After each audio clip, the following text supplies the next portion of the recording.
TV პირველი. გავლენების მიღმა, მოვლენების შუაგულში.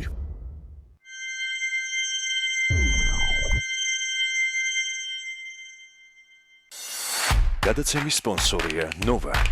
200-ზე მეტი დასახელების ქართული პროდუქტი.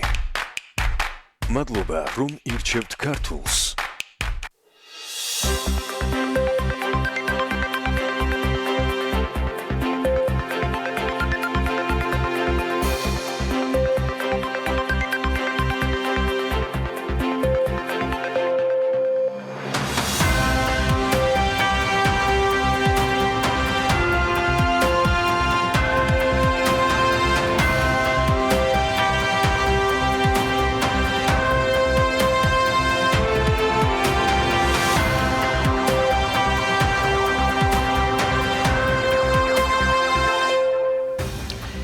მშვიდობისა 18 ოქტომბრის საქმიან დილას ვიწყებთ TV პირველზე ბიზნეს მედია საქართველოს გუნდის წევრებთან ერთად პარასკევ დღეს და მემზადებით საინტერესო უქმეებისათვის. 2019 წლის ბიუჯეტში ცვლილებების პროექტი პარლამენტმა დაამტკიცა. სახელმწიფო ბიუჯეტის შემოსულობების მოცულობა იზრდება 92 მილიონ 800.000 ლარით და 12 მილიარდ 965 მილიონ 500.000 ლარს შეადგენს, ხოლო გადასახადები 223 მილიონ 100.000 ლარით იკლებს და 13 მილიარდ 313 მილიონი ლარს მიაღწევს. გაგრძელდება თუ არა ინტერნეტიზაცია 2020 წლიდან? ამ კითხვაზე საპასუხოდ ეკონომიკის მინისტრი ამბობს, რომ მუშაობა პროექტის განახლებაზე მიმდინარეობს და ნათია თურნავას განცხადებით ფონდ ქართულს არასდროს უთქვამს თუ არა ინტერნეტიზაციის პროექტზე და ყოველთვის გამოხატავდა და გამოხატავს მზადყოფნას მიიღოს მონაწილეობა ისეთ პროექტებში, სადაც მთავრობას სჭირდება დახმარება და კერძო ბიზნესის ინტერესი დაბალია. მიხედეთ საქმეს, ასეთია ნათია თურნავას სახელით მთავრობისგან გაგზავნილი ანაკლის კონსორციუმისათვის გზავნილი, რომელსაც საჯარო კერძო პარტნიორობის მეორე მხარე ვალდებულების შესრულებას წლის ბოლომდე აცდის. მთავრობა ადასტურებს, რომ აბასთუმნის თავზე ფრენა იკრძალება, ასაფრენი ზონა 8 კილომეტრიანია. ეკონომიკის მინისტრის განმარტებით საჰაერო ადმინისტრაცია დათანხმდა აბასთუმნის ობსერვატორიის თხოვნას და გადაწყვეტილება ამ თემაზე მიღებულია. ბათუმში ელექტროავტობუსების შესაძლოა 2020 წლის აპრილში გამოჩნდეს. ავტობუსების ფერის შესარჩევად ბათუმი ავტოტრანსპორტი გამოკითხვის ჩატარებას საანონსებს. ჯერ არც ის არის გადაწყვეტილი, რომელ ხაზზე იმოძრავებენ ახალი ავტობუსები, რომელთა სიგრძეც წინასწარი ინფორმაციით 10 მეტრამდე უნდა იყოს. გურის დაცულ ტერიტორიებში ბახმაროსა და გომის მთის მიმდებარე არეალიც მოხვდება. კვლევები გურიაში წელს უნდა დაიწყოს და ის 2020 წლამდე გაგრძელდება. სიღნაღის მუნიციპალიტეტში ბოდბის წმინდა ნინოს დედათა მონასტერთან ტურისტული ინფრასტრუქტურის მოწყობა მიმდინარეობს. პროექტს ევროპის საინვესტიციო ბანკი 1,8 მილიონი ლარით აფინანსებს.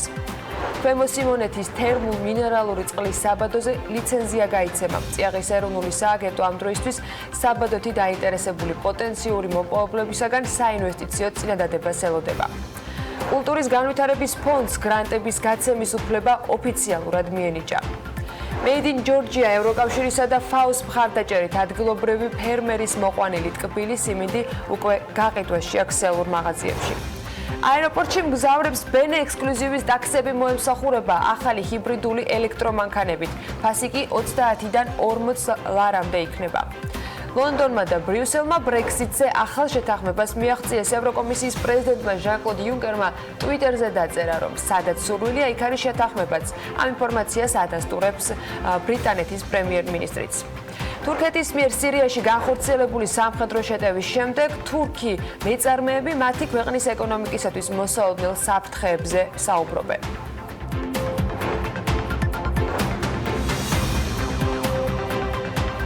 დილამშვიდობისა პარასკევის საქმიან დილას ვიწყებთ ამ სამუშაო კვირის მიწურულს, რომელიც საკმაოდ დატვირთული და აქტიური გამოდგა. შეგვიძლია ვთქვათ, რომ ყურადღება არც სამეზობლოსთვის მოგვიკვлия, მიუხედავად იმისა, რომ ცხელი თემები შინაურობაშიც არც ერთ ეტაპზე გვაგდა. და მაინც თურქეთის სამხედრო აქტიურობის ფონზე, რომელიც როგორც აღმოჩნდა, მრავალჯერადი გაფრთხილებისა თუ მოწოდებების შემდეგ კიდევ უფრო ეშხში შევიდა, ბესონ ამჩაუძის Forbes-ისთვის მომზადებული მასალა დღევანდელ საქმიან ეთერში აუცილებლად უნდა გაგიზიაროთ და კიდევ ერთხელ შეგვიძლია ამის შემდეგ დავაფიქრდეთ, რა საფრთხეები არის საქართველოსთვის მეზობელი ქვეყნების ეკონომიკის პრობლემების შექმნის პარალელურად. საქართველოს ეკონომიკური პრობლემები თუ ოპტიმისტურ ოპოზიციურ პარტიებს ვერ ბრალდება, შემდეგი რიგში საგარეო ფაქტორებია, განსაკუთრებით ჩვენი მეზობელი ქვეყნების ეკონომიკაში მიმდინარე მოვლენები. ასე იწყება ბესოს მიმოხილვა და ვიდრე ცალკეული მეზობელი ქვეყნის ძირითად ეკონომიკურ პარამეტრებს ჩავხედავთ, იქვე განმარტებულია, რატომ არის ეს მნიშვნელოვანი ჩვენთვის.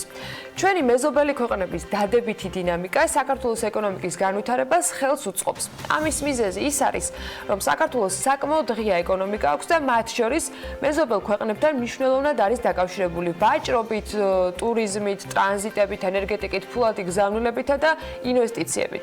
აქედან გამომდინარე, საინტერესოა რა ხდება სამეზობლოში, თურქეთში, რუსეთში, აზერბაიჯანსა და სომხეთში. ხოდა მოდი განვიხილოთ ბოლო 5 წლის განმავლობაში ძირითადი ეკონომიკური მაჩვენებლები ამ ქვეყნებში როგორი იყო. ჩვენს რეგიონში ბოლო 5 წელიწადში ეკონომიკური ზრდის, ინფლაციის და ვალუტის კურსის სტაბილურობის მხრივ ყველაზე კარგი შედეგი სომხეთს ჰქონდა, მიუხედავად იმისა, რომ საქართველოზე მეტად არის ის დამოკიდებული რუსეთზე და უფრო რთული პოლიტიკური მოვლენები გამოიარა ამ ბოლო 5 წლის განმავლობაში. შემდეგი თუ რაღაცა ერთგვარ რეიტინგ შევქმნით, საქართველოს იქნება, თუმცა 2015 წლიდან დღემდე საქართველოს რეგიონში ყველაზე ნაკლებად მწვავე პოლიტიკურ მოვლენებში იჩინა თავი. რუსეთსა და აზერბაიჯანზე დიდი ნეგატიური გავლენა ჰქონდა ნავთობის ფასის მკვეთრად შემცირებას, ეროვნული ვალუტა კი ყველაზე მეტად თურქეთში გაუფასურდა, ყველაზე ნაკლებად კი ეს გაუფასურება სომხეთში იგრძნობოდა. ბოლო 1 წელიწადში რეგიონის 5 ქვეყნიდან საქართველოს არის გამონაკლისი, რომლის ვალუტამაც გაუფასურება გააგრძელა. ხოდა მოდი გადავხედოთ ახლა ვითარებას ცალკეული ქვეყნების მიხედვით და დავიწყოთ თურქეთით. ბოლო წლებში თურქეთმა ნამდვილად მნიშვნელოვანი სირთულეები გამოიარა და ის დღესაც არნაკლები გამოწვევების წინაშეა. ტერორისტული აქტები, სამთავრობო კრიზისი და 2015 წელს ორჯერ ჩატარებული საპარლამენტო არჩევნები, სახელმწიფო გადატრიალების მცდელობა, გაუარესებული ურთიერთობები რუსეთთან, რასაც რუსეთის მხრიდან სავაჭრო სანქციების დაწესებაც მოჰყვა, ალბათ გახსოვთ ესეც. დემოკრატიის დონის მკვეთრად დაცემა და მასობრივი დაპატიმრების დაწყება დასავლეთთან ურთიერთობის გართულების კიდევ ერთი მიზეზი იყო თურქეთის შემთხვევაში. პოლიტიკური პრობლემების მიუხედავად თურქეთის ეკონომიკა 2015-დან 2017 წლებში საშუალოდ დაახლოებით 5.6%-ით იზრდებოდა. 2018 წელს ეკონომიკური ზრდის ტემპი კი 4.6%-მდე შემცირდა. 2019 წლიდან თურქეთში ეკონომიკური კრიზისი დადგა და სავალუტო ფონდის პროგნოზით წელს ეკონომიკა 2.5%-ით სავარაუდოდ შემცირდება კიდეც. ბოლო 5 წელიწადში თურქული ლირა დოლარის მიმართ 148%-ით არის გაუფასურებული. ბოლო 1 წელიწადში კი 8%-ით არის გამყარებული. ინფლაცია 2015-2017 წლებში წლიური ტემპით დაახლოებით 10%-ს აღწევდა, რაც საკმაოდ მაღალი მაჩვენებელია. 2018 წელს ლირებში გამოსახული სამომხმარებლო საქონლის და მომსახურების ფასები 20%-ით გაიზარდა. 2019 წლის 8 თვეში კი ინფლაცია იყო 15% და როგორც გითხარით, წელს ნამდვილად რთული წელი აქვს თურქეთს.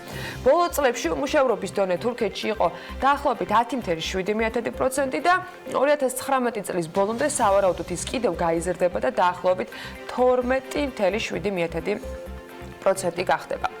თურქეთში 2018 წელს 13 მილიარდ 200 მილიონი დოლარის ინვესტიცია შევიდა და ეს არის 21%-ით მეტი ვიდრე წინა წელს, მაგრამ 22%-ით ნაკლებია 2015 წლის მოცულობაზე.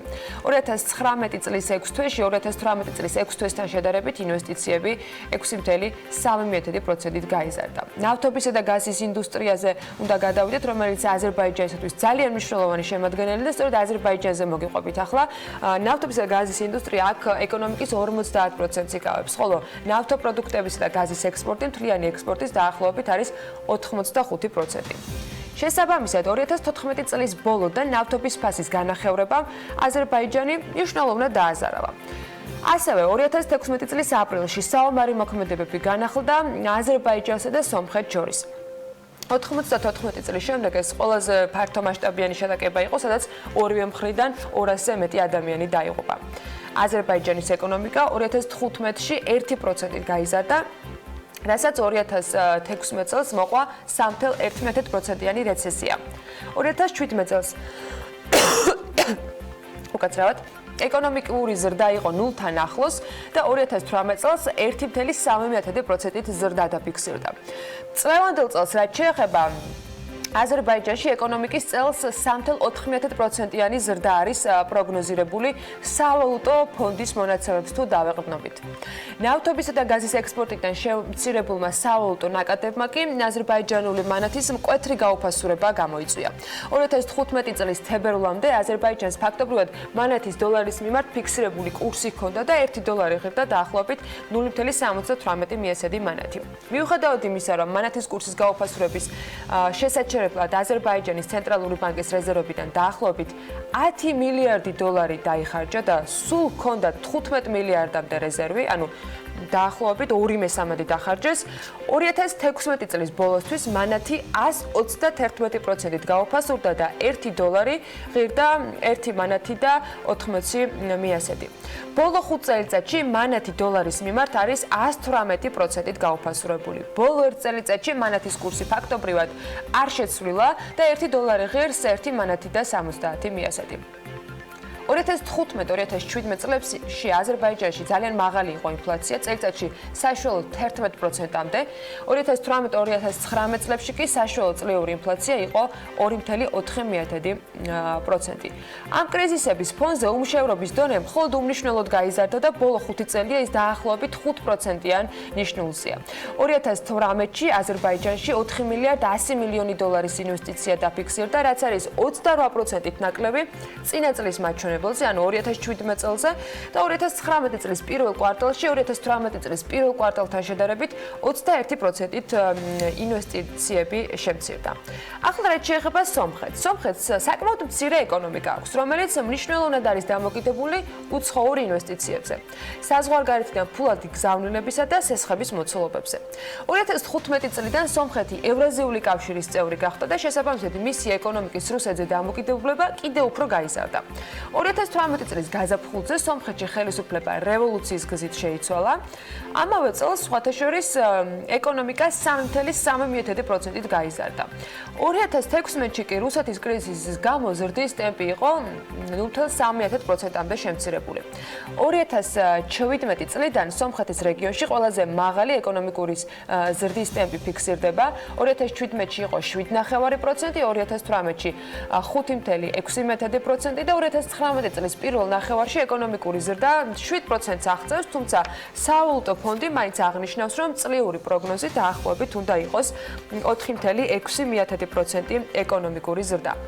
ბოლო 5 წელში, ახლა სომხურ ეროვნულ ვალუტაზეც რომ მივხედოთ, დრამი დოლარის მიმართ 17%-ით გაუფასურებას აჩვენებს.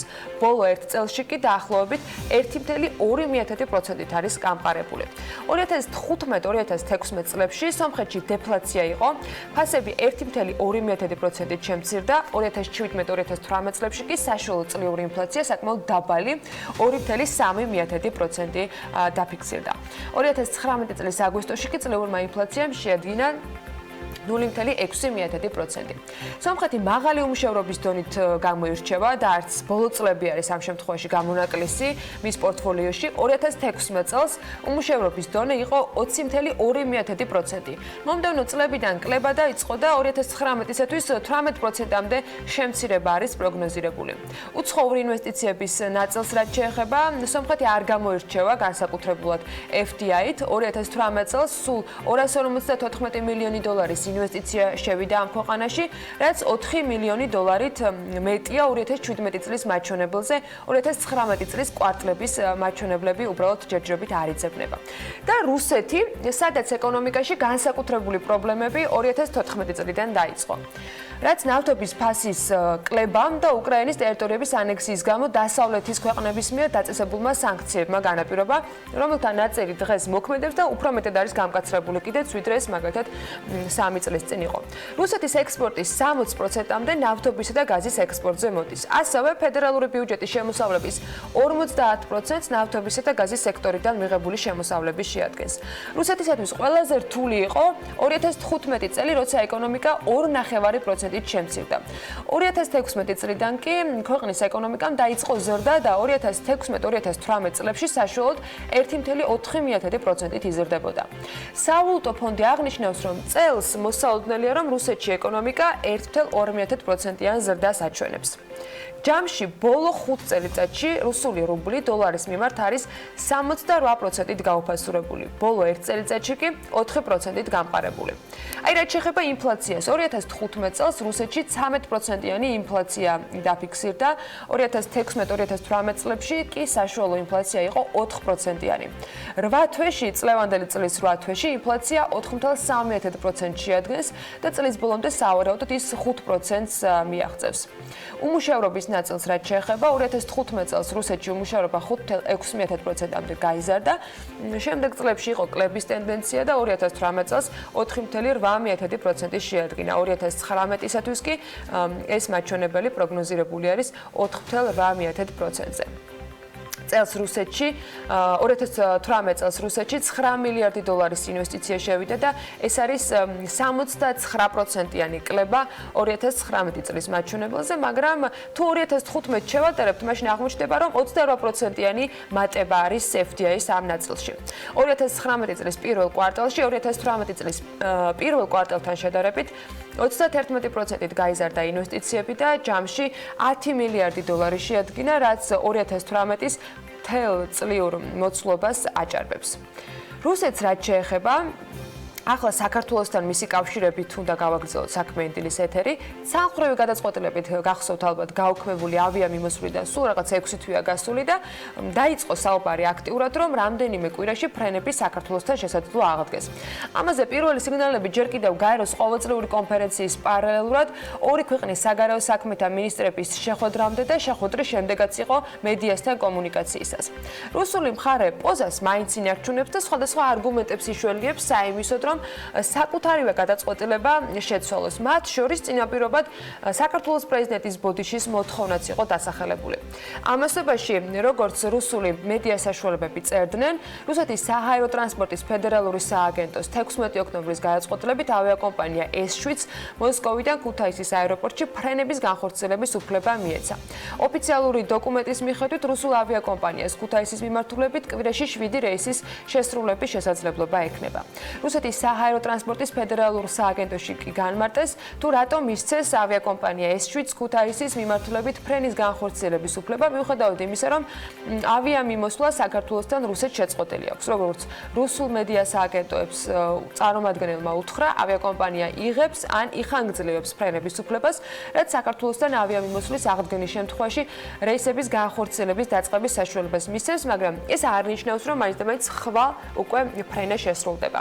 ამ ფონზე ეკონომიკის მინისტრის განმარტებით, რომელთა კითხვების დასმის საშუალებაც გუშინ ჰქონდა, საქართველოს საჰაერო ადმინისტრაციას ის ამბობს, რომ არ მიუღია რაიმე სახის შეტყობინება, რომ ფრენები აღდგენილია. რის გამოც ის გავრცელებულ ინფორმაციას ვერ ადასტურებს. ნათი ეთურნავამ რუსეთის საჰაერო ტრანსპორტის ფედერალური სააგენტოს გადაწყვეტილებასთან დაკავშირებით გუშინ თქვა, რომ ეს ჯერჯერობით მხოლოდ საუბრებია და ეს ორ ქვეყანას შორის ფრენების აღდგენას არ ნიშნავს. და მაინც საინტერესოა საქართველოს პოზიცია ამ პროცესების ფონზე. მაშინ როცა აქტიურია საუბარი ფრენების აღდგენასთან დაკავშირებით, როგორ აღიქვამს ოფიციალური თბილისი შექმნილ რეალობას და რამდენად პასიურია ან აქტიურია მთავრობებს შორის კომუნიკაცია ამ არასტაბილური განწყობების ფონზე, რომელიც ჩრდილოელი მეზობლისაგან მუდმივად ისტორიულად საქართველოსთვის ბევრ პრობლემას ქმნიდა ხოლმე. მაგრამ აქაც ენებთან დაკავშირებით მოგახსენებთ, რომ პირველსავე დღეებში, როდესაც მოხდა თვითონ ამ გადაწყვეტილების მიღება რუსეთის მხრიდან და შეჩერდა პირდაპირ საჰაერო მიმოსვლა, ჩვენმა საჰაერო ადმინისტრაციამ მიიღო მათგან წერილობითი შეტყობინება და ჩვენი პასუხიც გაიგზავნა საჰაერო ადმინისტრაციებმა გაცვალეს კორესპონდენცია. მათ შორის თუ კი რამე კითხვა იდგა უსაფრთხოებასთან დაკავშირებით ჩვენს მიერ იქნა მიწერილი, რომ ჩვენი საჰაერო სისტემა პასუხობს უმაღლეს ევროპულ სტანდარტებს და არ კითხვა არ არსებობს. აქედან გამომდინარე, საჰაერო ადმინისტრაცია ჩვენი არის ყოველთვის მზად კონსულტაციების დასაწყებად და ჩვენ ველოდებით მეორე მხრიდან გარკვეულ პოზიტიურ ნაბიჯებს. ჩვენ კონსულტაციებისთვის ვართ მზად. საქართველოსა და რუსეთს შორის პირდაპირი საჰაერო მიმოსვლა 2019 წლის 8 ივლისიდან არის შეწყვეტილი და ეს პერიოდი მარტივი ნამდვილად არ ყოფილა გადასატანად. ორ ქვეყანას შორის საჰაერო მიმოსვლის აღდგენის შემთხვევაში იმედია ისიც არ დაგვაუწყდება, რამდენად არასტაბილური და არასანდო მხარე არის მეორე მხარე და გეგმა, რომელიც მათ შორის რუსი ტურისტების დანაკლისის შესავსებად ამუშავდა და იმედია ასეთი გეგმა გრძელვადაზეა გათვლილი, ბოლომდე იქნება შესრულებული, იმიტომ რომ შვიდად და არხეინად ვერ ვიქნებით ერთი მიზეზით. აქ მეორე მხარე რუსეთია. მე რა რომ კარგი ამბებიც გვაქვს, მაგალითად Skyap Airlines-მა ყველაზე მოთხოვნად მიმართულებად ბათუმი და თბილისი დაასახელა. 2019 წლის იანვარ-სექტემბერში უკრაინული low-coaster-ი Skyap Airlines-ი ჯამში 1,200,000 მგზავრს მოემსახურა და მხოლოდ სექტემბერში ავიაკომპანიამ 1029 რეისი განახორციელა, რომლის დახმარებითაც 168,900 მგზავრი გადაიყვანა. სექტემბერში განხორციელებული ავიარეისებიდან კი 564 რეგულარული იყო და 465 ჩარტერი. შესაბამისად, მგზავრთა პროცენტული გადანაწილებაც 54,8% და 45,2% იყო. Skyap Airlines-მა უკრაინის აეროპორტებში რეისების 81% შეასრულა დროულად, როგორც ამბობენ და 85 შემთხვევაში დაგვიანების მაჩვენებელმა 1 საათს არ გადააჭარბა. სექტემბრის მონაცემებით კი Skyap Airlines-ის განხორციელებული ავიარეისებიდან ყველაზე პოპულარული რეგულარული მიმართულება იყო ბათუმი, თბილისი, ბარსელონა, ალიკანტე და ლარნაკა. 2018 წელს Skyap Airlines-ი ჯამში 451,000 მგზავრს მოემსახურა და ალბათ კიდევ უფრო საამაყოა და მნიშვნელოვანი, როდესაც ახალი მიმართულებებიდან საქართველოს პრიორიტეტულად ირჩევენ. კარგი ამბებიც გვაქვს კიდევ სხვა. პარასკევის განწყობისათვის და უქმეების სამზადისში დილის შემსუბუქება არ გვაწყდეს და თან მართლა ძალიან კარგი სიახლეებია. პარიზში ლუქსემბურგის სასახლეში გამართულ საზეიმო ცერემონიალზე საქართველოს ღვინის სამშობლოს სპეციალური პრიზი გადაეცა. ფილმზეა საუბარი. ქართულმა სამეცნიერო მხატვრულ დოკუმენტურმა ფილმმა მარსელში მიმდინარე წლის 13-16 ივნის გამართულ ფოტოგრაფიისა და კინემატოგრაფიის ფესტივალზე ფესტივალის პარტნიორთა და ჟიურის მიერ მეცნიერებისა და კულტურის სპეციალური პრიზი მიიღო და წელს ფესტივალის შესარჩევ ეტაპზე 144 ფილმი იღებდა ჯამში მონაწილეობას სხვადასხვა ქვეყნიდან მსოფლიოს მასშტაბით და მათ შორის გამოირჩა სწორედ საქართველოსთან დაკავშირებით მომზადებული ფილმი. ფილმი არის სამეცნიერო კვლევაზე, რომლითაც მეცნიერულად არის დასაბუთებული, რომ საქართველოა ღვინის სამშობლო და 8000 წლის წინ დაიწყო ველური ვაზის მოშენება ამ ქვეყანაში და ღვინის წარმოებაც. ფილმი მაყურებელს მოუთხრობს ასევე ბორდოში 2017 წელს გამართულ პროექტზეც საქართველოს მეღვინეობის საკონი, სადაც ახლად გახსნილ ღვინის ცივილიზაციის მსოფლიო ცენტრში საქართველოს როგორც პირველი მოწვეული ქვეყანა იყო. ღვინოს არც ხაჭაპური ჩამორჩება და ამჯერზე ამერიკულმა გამოცემამ CNN-მა მსოფლიოში პურეული საუკეთესო 50 სახეობას შორის ხაჭაპური შეიყვანა. აჭარული ხაჭაპური. მსოფლიო პურის დღესთან დაკავშირებით, რომელიც 16 ოქტომბერს აღენიშნება ხოლმე, გამოცემამ 50 უნიკალური პურის სახეობის შესახებ დაწერა სტატია. სადაც ასე რაღაცას წაიკითხავთ. ახალი იმერული ყველით და სულგუნით სავსე ხაჭაპური საქართველოში ყველაზე საყვარელი საჭმელია. ნავის ფორმის ცომში მოთავსებული ყველი და კვერცხი ერთად მზადდება. ხაჭაპურის ექსპერტებმა იციან, რომ ჯერ ნავს ბოლოები უნდა მოატეხონ, შიგთავში ამოავლონ და მიირთვან. წერს CNN-ი. გამოცემის ცნობითვე იმის გამო, რომ ხაჭაპური ქართული სამზარეულოს წამყვანი კერძია, ქვეყნის ეკონომიკური კეთილდღეობის ინდექსი ხაჭაპურის ინდექსით იზომება. რაც შეეხება სხვა სახეობებს, სხვათა შორის ხაჭაპური დასახელდა ამერიკული გამოცემის მხრიდან ისეთ პურეულებში, როგორიც არის სომხური ლავაში, ფრანგული ბაგეტი, მექსიკური ტორტილა და თურქული სიმითი. აი ასე დილი და მე მგონი მადაც აღძრული არის და უქმეებისათვის კარგი გეგმის დაწყობა შეიძლება, მაგრამ სანამ დასვენების და გართობის განწყობაზე სრულად გადავერთვებით, მოდით საქმიან თემებს დავუბრუნდეთ და ბიზნეს სიახლეებს ჩავხედოთ. მარტვილის კანიონის განვითარების პროექტი ევროპის საბჭოს ევროპის ლანდშაფტების კონვენციის ფარგლებში ჩატარებული კონკურსის გამარჯვებული გახდა. კომუნიკაციების მარეგულირებელი კომისიის თავმჯდომარის არჩევის წესში კი ცვლილებები შედის, რის შედეგადაც შესაძლებელი ხდება ერთი და იგივე ადამიანი კომისიის თავმჯდომარედ 4ჯერ 12 წლის განმავლობაში აირჩია. შემოსავლების სამსახურის თანამშრომლებმა თბილისში მდებარე ღამის კლუბში სამართალდარღვავის ფაქტები გამოავლინეს.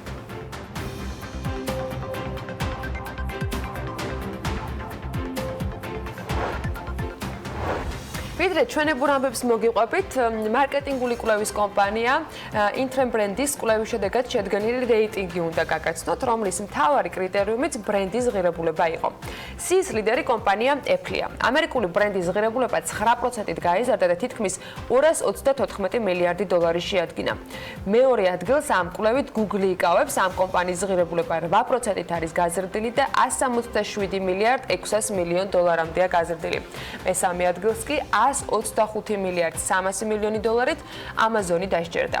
ათეულში ასევე მოხვდნენ Microsoft, Coca-Cola, Samsung, Toyota, Mercedes-Benz, McDonald's და Disney.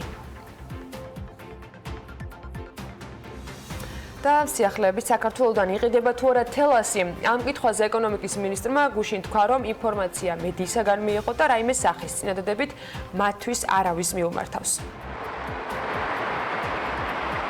თელასთან დაკავშირებით მე ეს ინფორმაცია მოვისმინე მედიით. ჩვენ რაიმე სახის წინადადებით ჩვენთვის არავის მოუმართავს.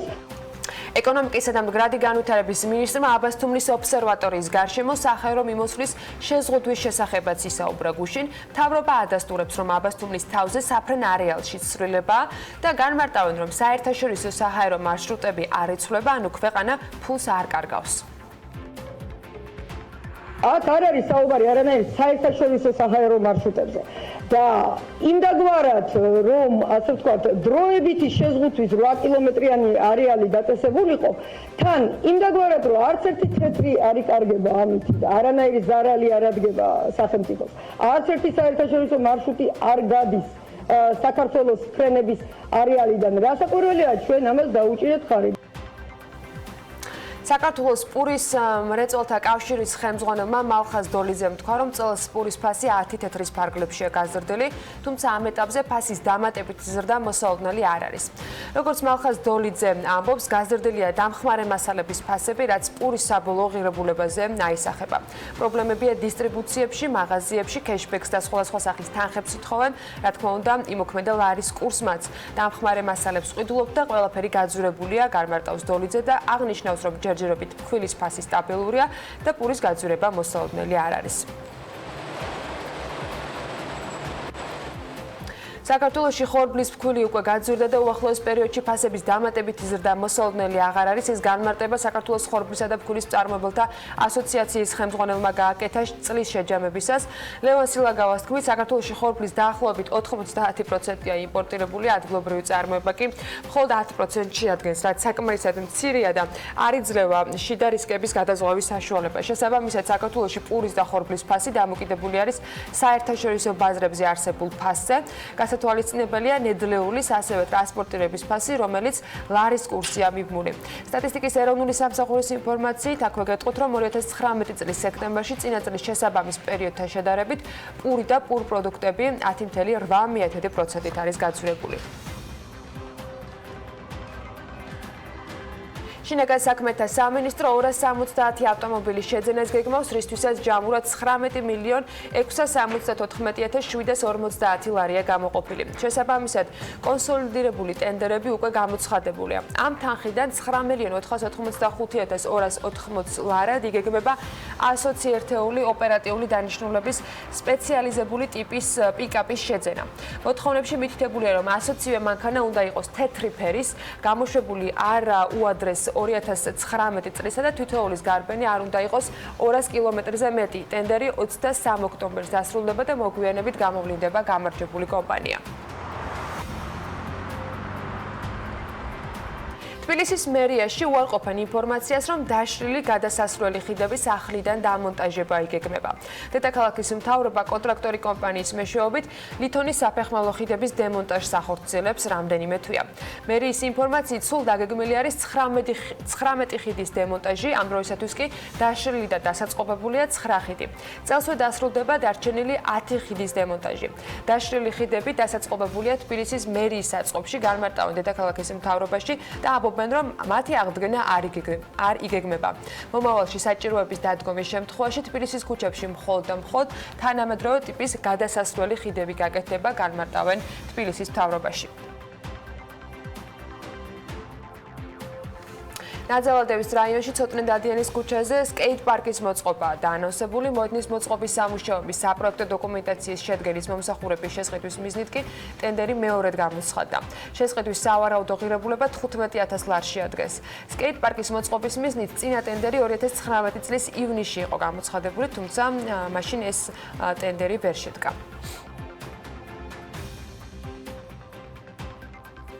განათლებისა და კულტურის სამინისტროს ინფორმაციით, კულტურის ეროვნული ფონდი მთავრობის დადგენილების თანახმად კულტურის სფეროს სხვადასხვა პროექტებზე გრანტის გამცემად განისაზღვრა.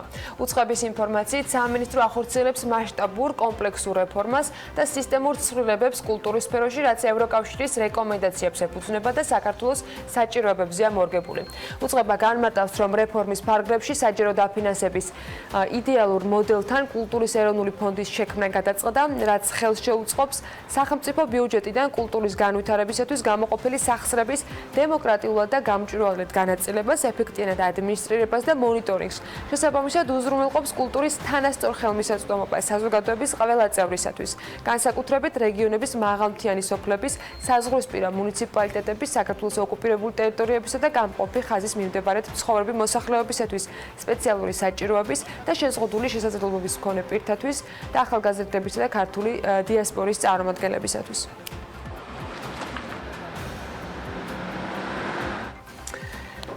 იაპონური პრემიუმ ბრენდის Mazda-ს ოფიციალურმა წარმომადგენლობამ საქართველოში Mazda ცენტრი თეგეტამ თბილისში არსებულ შოურუმში მომხმარებლებისათვის იაპონური საღამო გამართა.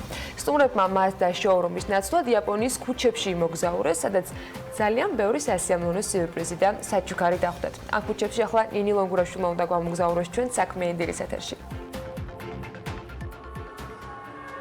Mazda-ს იაპონური საღამო შთაბეჭდილებებით სავსე მოგზაურობა აღმოჩნდა მოწვეული სტუმრებისათვის.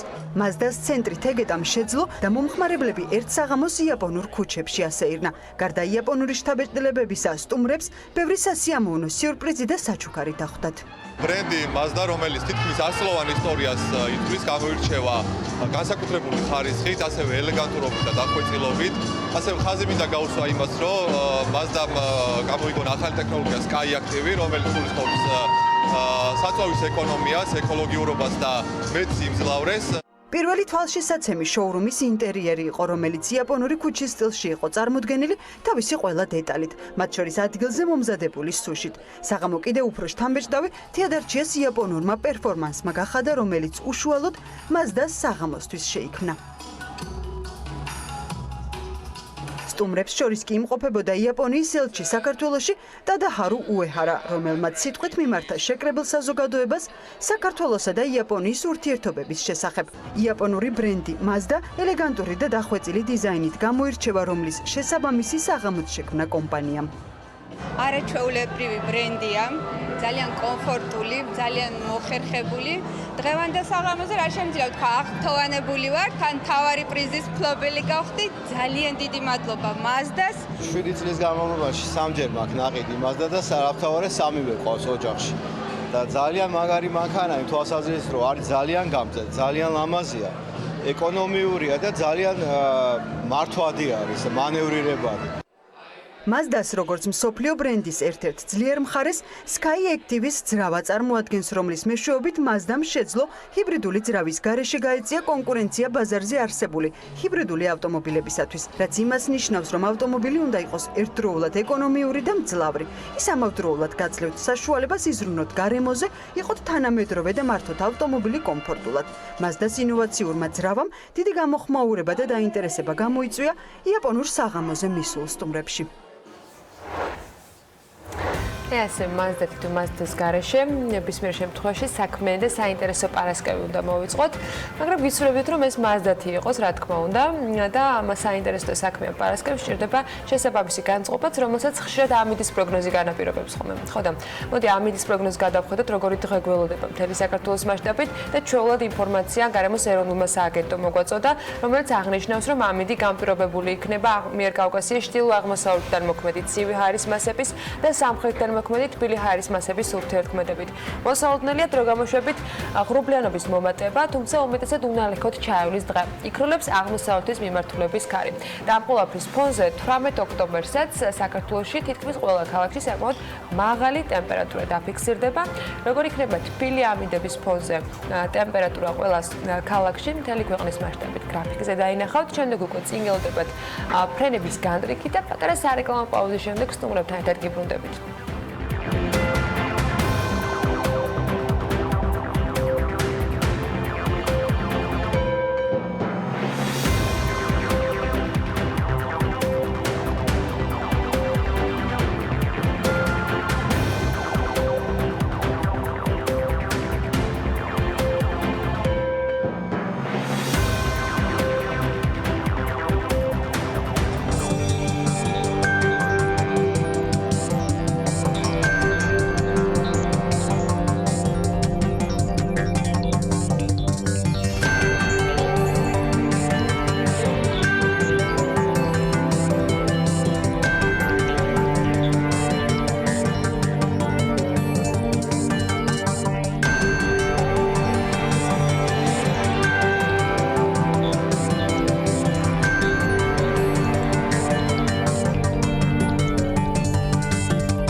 გადაცემის სპონსორია ნოვა.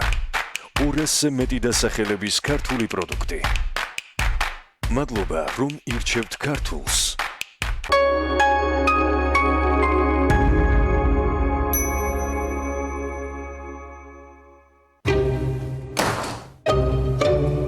ლუკიჩ, ამ სათამაშოს გაგატა ნინი გამებუტა და იქნებ შემირიგდეს რამ. Ладно, ჩემს გიუნას ჩაუტანე, რომ პირი ჩაიტბარონოს.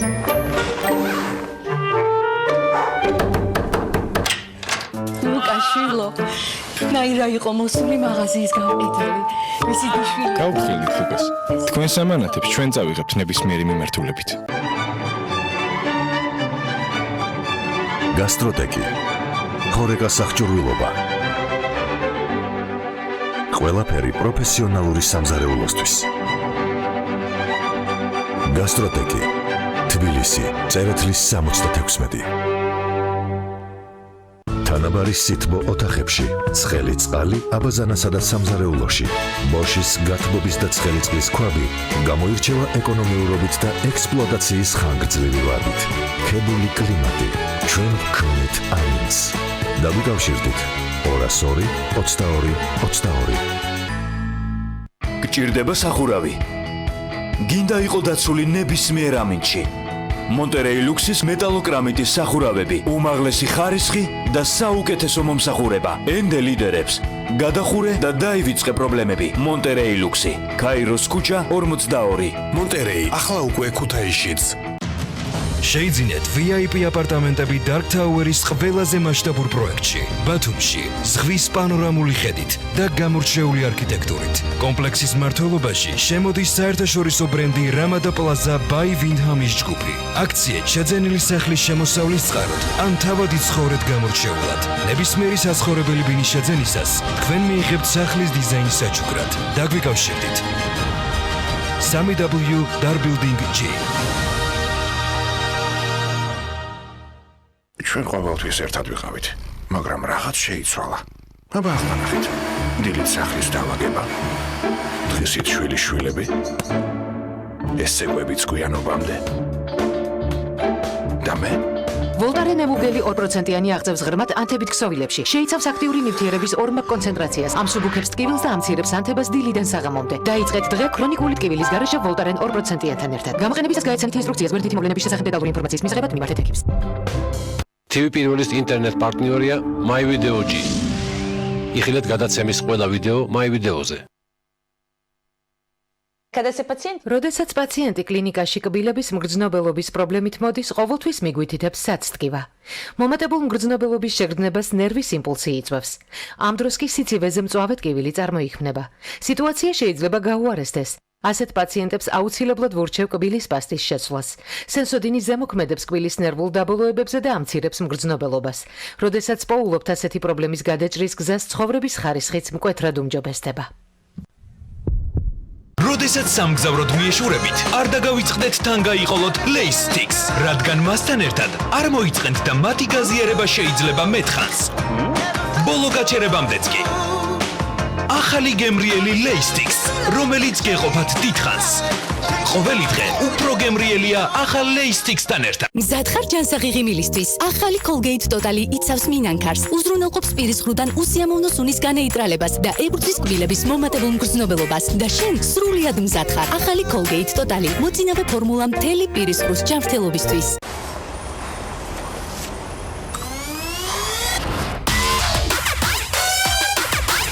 Pulse. დაიმუხდე. შაბათობით მარი და მისი დედიკო გემრიელ საუზმეს ამზადებენ. ხოლო მარტივი რეცეპტით ამზადებული არაჟანი პრეზიდენტი ყველაზე მნიშვნელოვანი ინგრედიენტია. ნოღიერი, ნაზი, მათის აღმწვრელი, უმაღლესი ხარისხის ნაღებისგან დამზადებული საოცრად გემრიელია. არაჟანი პრეზიდენტი, შეხედე ცხოვრებას მადიანად. დიროლი. აღაფთოვანებს გემოთი. დიროლი. აღაფთოვანებს გემოთი. თქვენი ცხვრი დახმარებას ითხოვს. მე ვარ ოტრივინი, ცხვრების ჟინი. აქ ჩვენ გვჭირდება მაგია, უпроსორედ მეცნიერება. მადლობა. სპრეი ოტრივინი მენთოლით და ევკალიპტით მოქმედებას იწყებს წუთებში და გრძელდება 12 საათამდე. წასვლის დროა. ოტრივინი და თქვენი ცხვრი სუნთქავს თავისუფლად. გამოყენებისას გაეცანით ინსტრუქცია სხვადასხვა მოვლენების შესახებ დეტალური ინფორმაციის მისაღებად მიმართეთ ექიმს.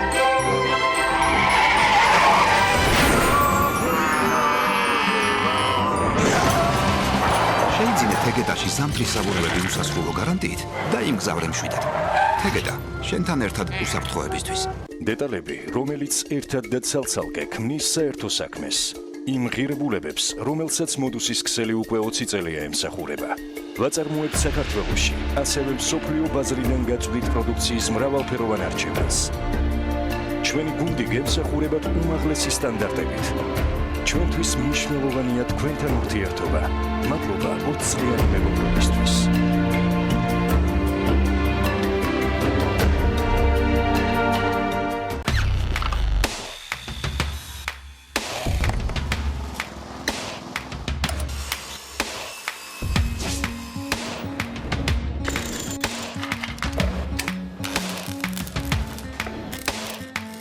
პროფესიონალი სამუშაო ხელსაწყოები. ინკკო, შექმენი სამყარო, შენივე ხელით.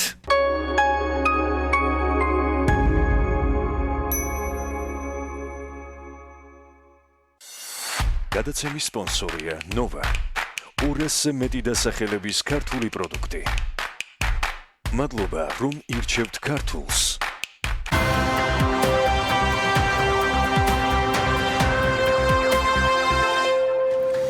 სულ რამდენიმე საათის წინ გამოვლენილი პროგრამა Social Impact Award-ის გამარჯვებულები უნდა გაგაცნოთ. ფინალურ ეტაპზე გადასულ 6 გუნდს შორის ჟიურიმ 2 გამარჯვებული დაასახელა და მხოლოდ 1 საზოგადოების რჩეული გახდა. სამივე გამარჯვებული გუნდი საქართველოს ბანკისგან ფულად ჯილდოს მიიღებს და კიევში Social Impact Award-ის საერთაშორისო სამიწე გაემგზავრება, რომელიც 2019 წლის დეკემბერში გაიმართება. გამარჯვებულებს ქეთი ებანოიძე, Impact Hub თბილისის თანდაფუძნებელი, გაგვაცნობს და ჩვენთან ერთად არის ერთი გამარჯვებული ვა კალანდაძე პროექტ დაპტექსტის წარმომადგენელი. ქეთი, პირველ რიგში შემოგესალმებით და გილოცავ წარმატებით კიდევ ერთი პროექტის დასრულებას, დილამშვიდობისა და მოდი გუშინდელი დღის ემოციების ფონზე მოგვიყავი როგორ დასრულდა გამარჯვებულები ვინ არიან, რა პროექტებზე არის საუბარი და შემდეგ უკვე ივა წარუადგინოთ მაყურებელთან. მე ძალიან კარგი და ესეთი პოზიტიური დღე გქონდა გუშინ, ძალიან ემოციური. 6 ფინალისტი ყავდა, როგორც თქვენ აღნიშნეთ და 6-ვე ძალიან საინტერესო პროექტზე მუშაობდა, თუმცა კონკურსი მაინც კონკურსია და გამოვავლინეთ 3 გამარჯვებული. ივა თვითონ ისაუბრებს თავისი პროექტის შესახებ. დანარჩენებს უცებ მოკლედ გეტყვით. კიდევ ერთი გამარჯვებული გუნდი არის Basement-ი, რომელიც ქართული ალტერნატიული მუსიკის ონლაინ არქივს აკეთებს და ძალიან ისეთ ინტერაქტიულ და საინტერესო ვებგვერდს, რომელიც ყველასთვის გამოსადეგი და საჭირო იქნება. კიდევ ერთი ჩვენი გამარჯვებული გუნდი არის Zero-Stro, რომელიც აკეთებს საწრუფს, რომელიც აბსოლუტურად არ რჩება გარემოში და 0 ნარჩენს ტოვებს. მოგეხსენებათ, რომ ეს პლასტმასა არის ყველაზე ისეთი ნივთიერება, რომელიც ძალიან ძნელად იხსნება და გარემოზე ძალიან ცუდად მოქმედებს. ეს საწრუფები პროტოტიპიც კი აქვს უკვე მომზადებული და ჩვენც გაგვასინჯეს ძალიან გემრიელია კი. მოასწრეს ამ პროექტის ფარგლებში და ემზადებინათ თუ მზა პროექტებით მოვიდა. პროტოტიპი, პირველადი პროტოტიპი ფაქტობრივად ყველა გუნდმა მოამზადა, 6-ვე ფინალისტმა გუნდმა. ივას ჩათვლით და მათი ამ გუნდის თამადობით, მინდა გითხრათ, ეს Social Impact Award-ი იცით თქვენ უკვე 3 წელია ტარდება საქართველოში და ესეთი ძალიან კარგი შედეგები გვაქვს. საერთოდ ჯამში 500-მდე სტუდენტი ჩაერთო ამ პროგრამაში და 44 ვორქშოპი ჩავატარეთ არა მარტო თბილისში, არამედ საქართველოს სხვადასხვა რეგიონში გავდივართ. 60-მდე სტუდენტმა, 19-მა გუნდმა გაიარა ეს 3-თვიანი ძალიან ინტენსიური ინკუბაცია მენტორებთან და კოორდინატორებთან ერთად და რაღაცა კარგი შედეგები გვაქვს და ძალიან გვინდა რომ მომავალ წელსაც გავაგრძელოთ ეს პროგრამა, რომელიც ხელს უწყობს აი სოციალური მეწარმეობის პოპულარიზაციას. მათ აქვს შესაძლებლობა რომ მათ შორის საერთაშორისო პლატფორმაზე გავიდნენ და წარმოადგენენ თავიანთი პროექტები. რომელი გახდა რჩეული ამ შემთხვევაში საზოგადოების? ива, გამარჯობა. მიხარია რომ ჩვენთან ერთად ხარ. დედან მოდი მოგვიყევი შენს პროექტზე, იდეაზე და ფინალურ ეტაპზე რითი იყავით წარმოდგენილი? გამარჯობა პირიქში. მოკლედ ჩვენ გამოვიგონეთ ხელთათმანი, რომელიც უსინათლო ადამიანებს ხელს უწყობს უფრო მეტად ჩაერთონ სოციალურ სამყაროში. აგიხსნათ როგორ მუშაობს ხელთათმანს თითებზე აქვს სენსორები და ბრაილის ანბანი როგორც იცით ყველა ენაზე არის და ბრაილის ანბანის გამოყენებით შეუძლია რომ უსინათლო მაკრიფოს, ანუ თითზე სენსორები არის, ეს 3 თითი არის ბრაილის თითოეული ასო შედგება 6 წერტილისგან და მოკლედ ამ 3 თითიდან რომ სენსორიც გააქტიურდება, იმ სენსორების მიხედვით გამოხდება წერტილები და დაიწერება 100.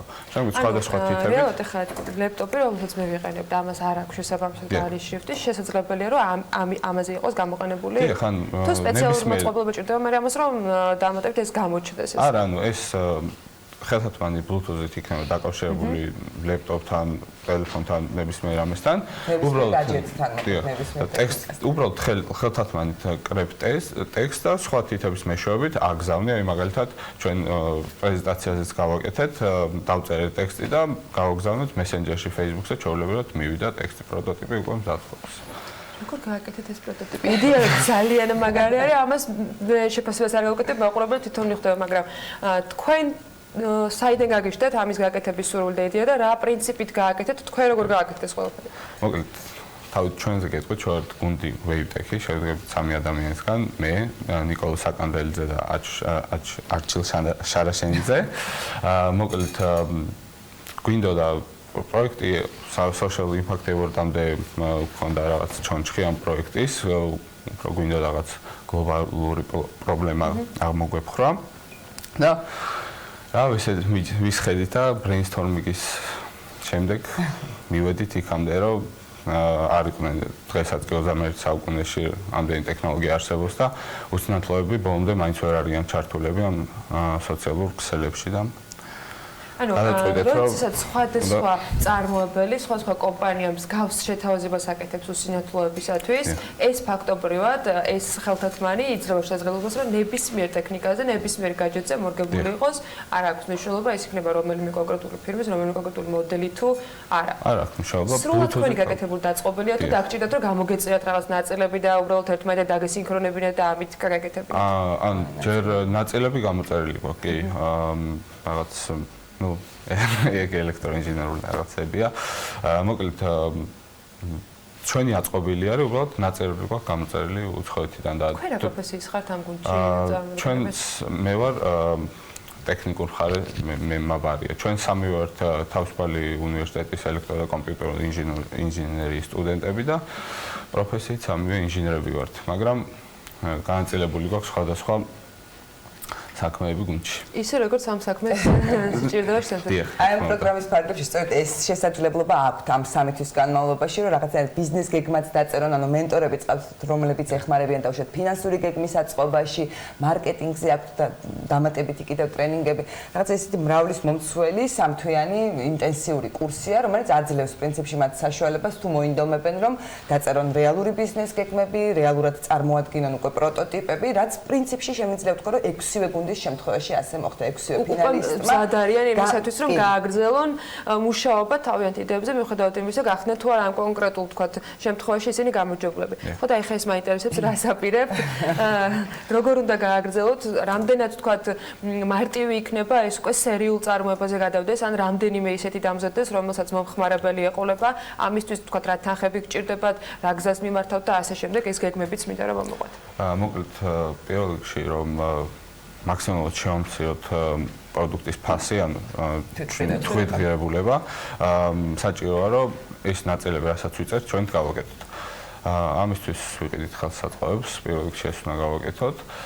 ნუ შემდეგ ვეცებით მოვიძიოთ ინვესტიციები და ჩვენ გეგმა არის, რომ ეს ხელთათმანი გადავქმნათ ტელეფონის кейსში, რომელიც იქნება აი როგორც სტივ ჯობსმა iPhone-ი წარმოადგინა, ჩვენი აზრით ეგეთი რაღაც იქნება რა, кейსი იქნება ტელეფონის, ამ ხელთათმანი აღარ დაჭირდება, ტელეფონის кейსი ექნება ეს სენსორები, ნუ სენსორები არა, კნოპკები ექნება, ხილაკები ბუდში და მოკლედ ამ кейსის გამოყენებით მოხდება იგივე რაც ხელთათმანით ხდებოდა და ეს იქნება ხელთათმანი უკიდურეს უფრო დაპატარავდება ეს ჩვეულებრივ უსინათლო, როდესაც გამოვაკარეთ და არც ხელთათმანის გაკეთება არაფერი, უბრალოდ ჯიბეში შეიძლება smartphone და მის кейსზე იქნება დამონტაჟებული ეს ყველაფერი, რაც ხელთათმანზე არის. ამისთვის თანხის მოძიებას სად აპირებთ?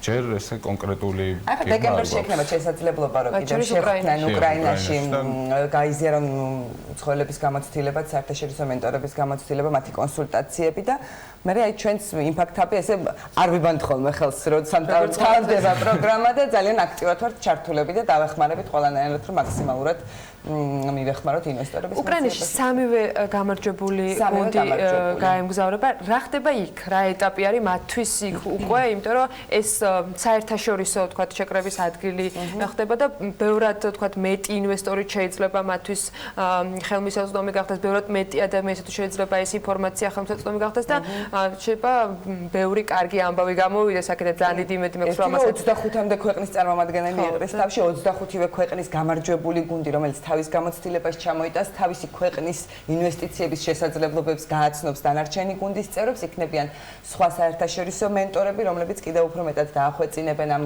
თუნდაც ინვესტორისთვის წარსადგენ პრეზენტაციას და ასე შემდეგ და ნუ იქ ძალიან კარგი კონტაქტების დამყარების საშუალება ექნება, რასაც იმედია რომ აუცილებლად გამოიყენებენ. მე ძალიან დიდი იმედი მაქვს რომ მე ამ გამოყენებულ შანსებზე აუცილებლად საქმედილის ეთერში მოვყვებით. წარმატება მიგდროში მე ზუსტად ვიცი რომ უკვე დღეიდან დაიწყება შემდეგი იმპაქტისათვის მზადება და ძალიან საინტერესო პროექტებისათვის მუშაობა. წარმატებას გისურვებთ თქვენს უკრაინაში და არა მხოლოდ ამ პროექტთან დაკავშირებით, მართლა ძალიან საინტერესო ამბავი არის, რომელსაც ძალიან დიდი იმედი მაქვს, რომ ექნება მთელი მსოფლიოსგან ყურადღება და რა ვიცი, იქნებ სტივ ჯობსაც დავეციეთ ძალიან მალე. და ამასაც ეთერში გაგახსენებთ აუცილებლად უახლოეს მომავალში. მადლობა რომ იყავით ჩვენთან ერთად. კეთი ებანოიძეს იმპაქტ ჰაბ თბილისის თანადამფუძნებელს და ივა კალანდაძეს პროექტ აპტექსტის წარმომადგენელს მას ვიძლებდით საქმეენდილის ეთერში. ტექნოლოგიებს არ გავცდებით. რამდენიმე დღის წინ ნიუ-იორკში გამართულ Google-ის პრეზენტაციაზე სახელწოდებით Made by Google ამერიკულმა კომპანიამ საზოგადოებას ახალი მოწყობილობები გააცნო. მათ შორის მრავალთვიანი ინტერესის ობიექტი, Pixel 4, ასევე ახალი ყურსასმენები და ჭკვიანი гаджеტები. მიუხედავად იმისა, რომ ბოლო თვის განმავლობაში ახალი პიქსელების შესახებ თითქმის ყველა ინფორმაცია ინფორმაციამ გაჟონა, მაინც წარმოდგენილი მოწყობილობების მნიშვნელობა ცხადია, რომ არ შემცირებულა. როგორია ერთ-ერთი საუკეთესო smartphone და რა სიახლეების შესთავაზა მომხმარებელს Google-მა, მარიამ ადამი გაგოცნობს დეტალებით. მარიამ დილამშვიდობი. დილამშვიდობი სანა, მე შევეცდები Google-ის ვრცელი პრეზენტაცია სულ რამდენიმე წუთში ჩავეტიო და აქედან ყველაზე მნიშვნელოვანი მოგიყვეთ. სიახლეების ჩამონათვალს კი ყურსასმენობით Pixel Buddy-ით დავიწყებ, რომელსაც ისევე როგორც მის პირველ ვერსიაში ჩამონტაჟებული აქვს პირადი ასისტენტის ფუნქცია, ხოლო მთავარი განსხვავება არის ის, რომ ახალ მოდელში ხმა ავტომატურად რეგულირდება, მაგალითად მეტროში ხმაური სიზრდის პარალელურად ყურსასმენებში ხმის ჟღერადობაც იზრდება. განსხვავებაა ისიც, რომ ერთი დატენვით 5 საათი ძლებს ის, ხოლო кейსში ჩადების და უსადენოდ დატენვის შემთხვევაში 24 საათი. კომპანიის წარმომადგენლები გვარწმუნებენ, რომ ახალი Pixel Buddy სტაბილურად ინარჩუნებს smartphone-თან კავშირს Bluetooth-ის მეშვეობით, short distance-ციაზეც კი მაგალითად 100 მეტრის რადიუსზე. ეს რამდენად სარწმუნოა, არ ვიცი. მომხმარებლები კი გარკვევას 2020 წელს შეძლებენ, რაც შეეხება ღირებულებას ის $179. მარიამ, Google-ის მომხმარებლები განსაკუთრებული მოლოდინით ახალ smartphone-ს ელოდნენ, რომელიც წინასწარი ვარაუდით უნდა ყოფილიყო ერთ-ერთი საუკეთესო ვერსია ბაზარზე smartphone-ის. ამიტომ ცხადია, გვაინტერესებს ყველას დეტალურად, რატომ გაჩნდა ასეთი მოლოდინები, ინტერესი და საბოლოო ჯამში ის პროდუქტი, რომელიც შეთავაზებული არის მომხმარებლისათვის, რა ფუნქციებს ატარებს? ანა, ახალი smartphone-ი სხვათა შორის უკვე შეფასდა ოცნების ტელეფონად და გეტყვით რატომაც. მოკლედ, მოწყობილობას motion screen-ის ფუნქცია აქვს, რომელიც მფლობელს საშუალებას აძლევს smartphone-ი ხელის მოძრაობით შეხების გარეშე მართოს, მაგალითად, თუ მაღვიძარეს რეკვისას smartphone-ს ხელს მიუახლოვთ და დაბალ ხმაზე დაიწყებს რეკვას, ხოლო დაქნევის შემთხვევაში გამორთავს მას, ხელის დაქნევითვე შეგიძლიათ გადაერთოთ მუსიკა ან უპასუხოთ ზარს. უნდა აღინიშნოს ასტროფოტოგრაფიის რეჟიმის, რომელზეც არაოფიციალური წყაროები ბევრს საუბრობდნენ, თუმცა Google-მა პრეზენტაციაზე დეტალურად აახსნა თუ როგორ მუშაობს Pixel 4-ის 3 კამერა, მათ შორის ერთ-ერთი და Pixel-ის სერიის smartphone-ებისათვის ახალი ტელეფოტო კამერა, რომელსაც ოპტიკური და ციფრული ფოკუსის ჰიბრიდი აქვს. Smartphone-ის 2 კამერა 12 მეგაპიქსელიანია, ტელეფოტო კი 16 მეგაპიქსელიანი. ასტროფოტოების გადაღების შესაძლებლობის საიდუმლო კი smartphone-ის პროგრამულ ნაწილშია ჩამონტაჟებული. Pixel 4-ის შექმნელებმა აუდიო ჩამწერზეც გააკეთეს ასევე აქცენტი, ხელოვნური ინტელექტის დახმარებით voice recorder-ი რეალურ დროში შეძლებს თქვენი საუბრის ტექსტად ქცევას. შესაბამისი ჩანაწერის ტექსტის მოძიება კი საძიებო ველში საუბრისას წარმოქმნილი კონკრეტული სიტყვების ან სიტყვათა შეთანხმების ჩაწერის გზით შეგეძლებათ.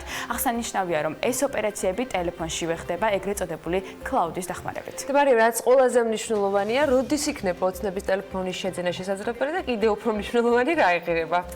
და ანა Pixel 4-ის ყიდვა ამერიკის შეერთებულ შტატებში უკვე დაიწყო და მისი ფასი მოდელების მიხედვით $179-დან იწყება და იზრდება, თუმცა უცნობია ჯერჯერობით როდის იქნება ის ხელმისაწვდომი ქართველი მომხმარებლისთვის. გარდა ამისა, კიდევ ერთი სიახლე, რომელიც Google-მა წარუდგინა საზოგადოებას, ეს არის ნოუთბუქი Pixel Book Go. 13 დიუმიანი სენსორული დისპლეის წონა 1 კილოგრამია და გაყიდვაში 27 ოქტომბრიდან ჩაეშვება და ასევე გეტყვით, რომ 64 გიგაბაიტიანი შიდა მეხსიერებით $659 ეღირება, 4K დისპლეით კი ცოტა მოგვიანებით გამოვა და $1399 ეღირება. გარდა ამისა, Google-მა $129-იანი რაუტერი Google Wi-Fi-ით წარადგინა. ეს სიახლე განსაკუთრებით მათ გაუხარდებათ, ვისაც მაგალითად დიდი სახლი აქვს, Wi-Fi სიგნალი კი ნახევარ სახლზეც არ ყოფნის და სურს ხარისხიანი Wi-Fi, ანუ სწრაფი Wi-Fi სახლში.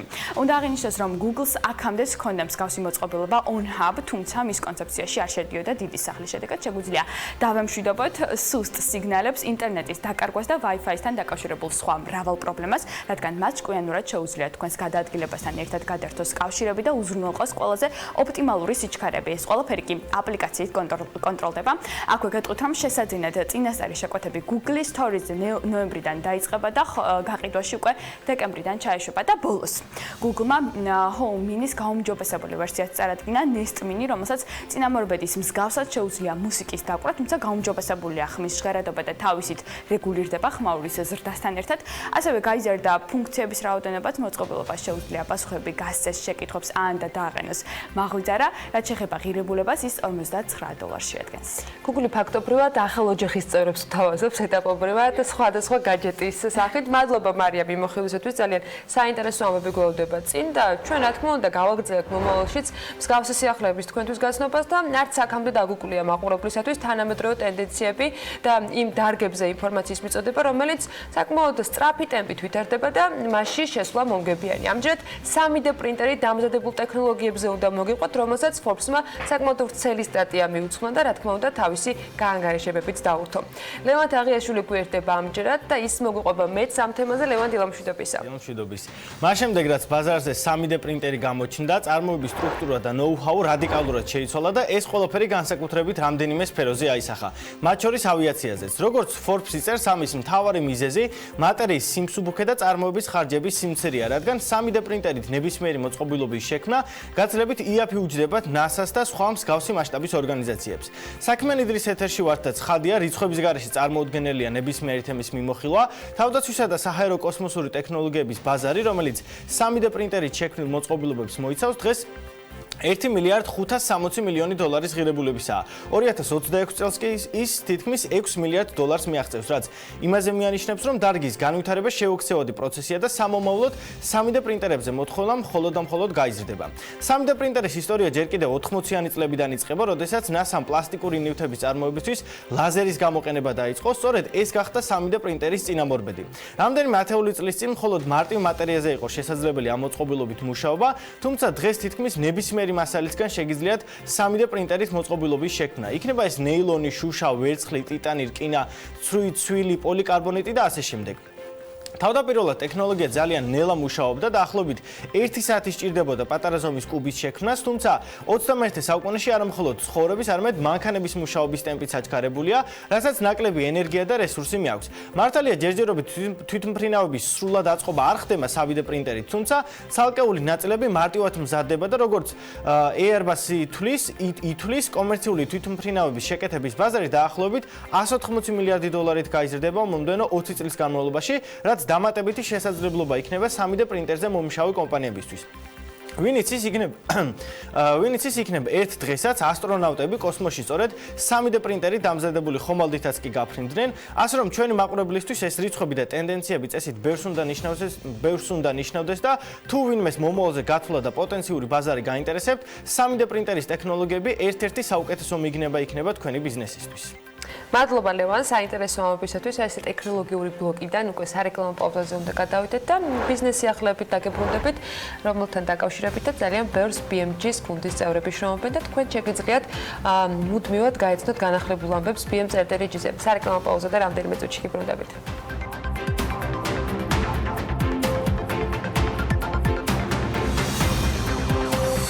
გადაცემის სპონსორია Nova. 200-ზე მეტი დასახელების ქართული პროდუქტი. მადლობა, რომ ირჩევთ ქართულს.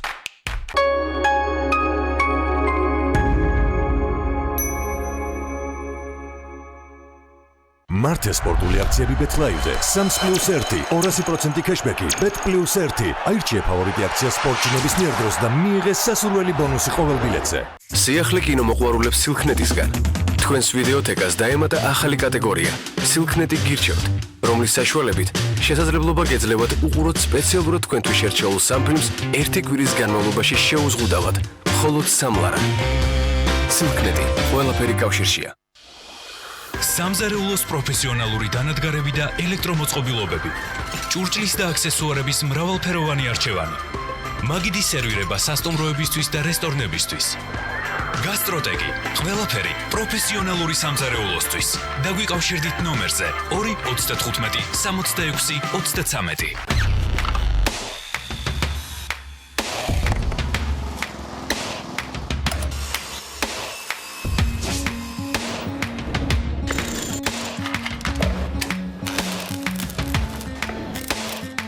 პროფესიონალის სამუშაო ხელსაწყოები.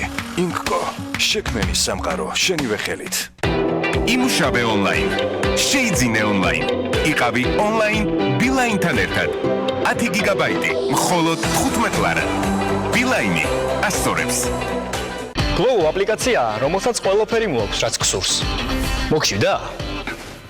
სუში? ან პიცა მოგინდა? თუ ხინკალი? შეუკვეთე გლოუს. ან შეგიძლია თვალი ადევნო შენ შეკვეთას და კურიერსაც დაუკავშირდე, სანამ შენთან მოვა. გახსოვდეს, გლოვოს საჭმლის გარდა ბევრი სხვა რამ მოაქვს. სურსათი, ფარმაცევტული პროდუქტები, ყვავილები და საჩუქრები. გადმოწერე აპლიკაცია და შეუკვეთე გლოვოს რაც გინდა.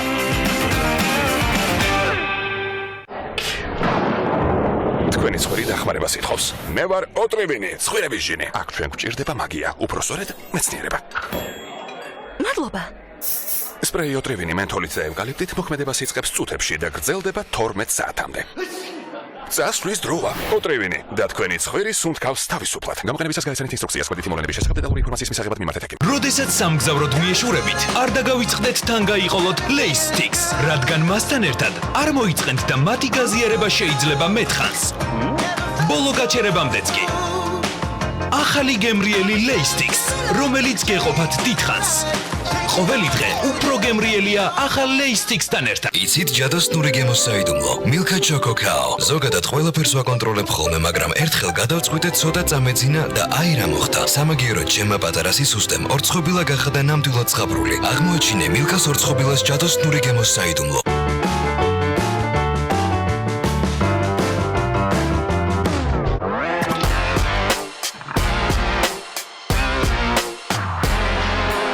ახალი ნათება 20 წლის ახალგაზრდა ყველაფერი ისევ წინ არის. როცა გაციება მთელი დღის გეგმებს გიცვლით, დგება TerraPlus დრო. TerraPlus ექსტრას ფორმადი ძალა გეხმარებათ გრიპისა და გაციების სიმპტომებისგან გათავისუფლებაში. და თქვენ კვლავ თამაშში ხართ. სტოპ გაციება. TerraPlus დროა. გამოყენებისას გაიცანით ინსტრუქციას. გვერდითი მოვლენების შესახებ დეტალური ინფორმაციის მისაღებად მიმართეთ ექიმს.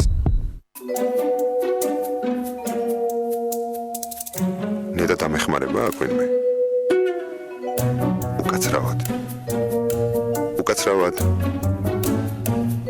გონით ყვილად შემოვედი.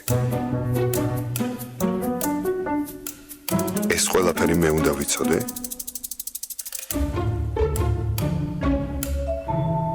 ახლა რა ვქნა?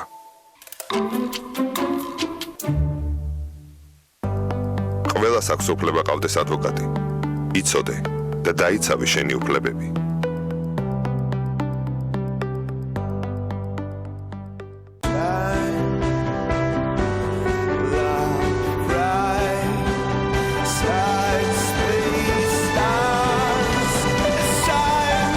ევროპული ხარისხის LED განათება 5 წლიანი გარანტიით. ახალი შოურუმი ხიზანიშვილის 8-ში. გაინათე ცხოვრება ვიტაკთან ერთად. ზმნა მდგომარეობის ან მოქმედების აღნიშნული სიტყვა. ზრდასრული ადამიანის ლექსიკონში 10,000-მდე ზმნა. მაგალითად, შრომა. ადამიანის მიზანშეწონილი ფიზიკური თუ გონებრივი მოქმედება, გარჯა. გაზრდა. განვითარების შემდეგ საფეხურზე გადასვლა, გადაყვანა. გამარჯვება. ბრძოლის მოგება. ძლევა, წარმატება. მოძრაობა. პირველი, სიარული სვლა. მეორე, ცვალებადობა, განვითარება. მესამე, საზოგადოებრივი მოღვაწეობა, რომელიც გარკვეულ მიზანს ისახავს. მიღწევა. მისვლა რომელიმე ადგილამდე. განხორციელება, შესრულება, წარმატება. ცხოვრება არის ზმნა. იმოქმედე. არ გაჩერდე. როდესაც პაციენტი კლინიკაში კბილების მგრძნობელობის პრობლემით მოდის, ყოველთვის მიგვითითებს საცტკივა. მომატებულ მგრძნობელობის შეგრძნებას ნერვის იმპულსი იწვევს. ამ დროს კი სიცივეზე მწვავე ტკივილი წარმოიქმნება. სიტუაცია შეიძლება გაუარესდეს. ასეთ პაციენტებს აუცილებლად ვურჩევ კბილის პასტის შეცვლას. სენსოდინი ზემოქმედებს კბილის ნერვულ დაბოლოებებზე და ამცირებს მგრძნობელობას. როდესაც პოულობთ ასეთი პრობლემის გადაჭრის გზას, ცხოვრების ხარისხიც მკვეთრად უმჯობესდება.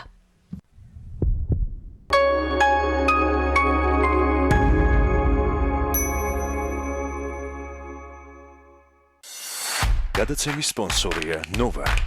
200-ზე მეტი დასახელების ქართული პროდუქტი. მადლობა, რომ ირჩევთ ქართულს.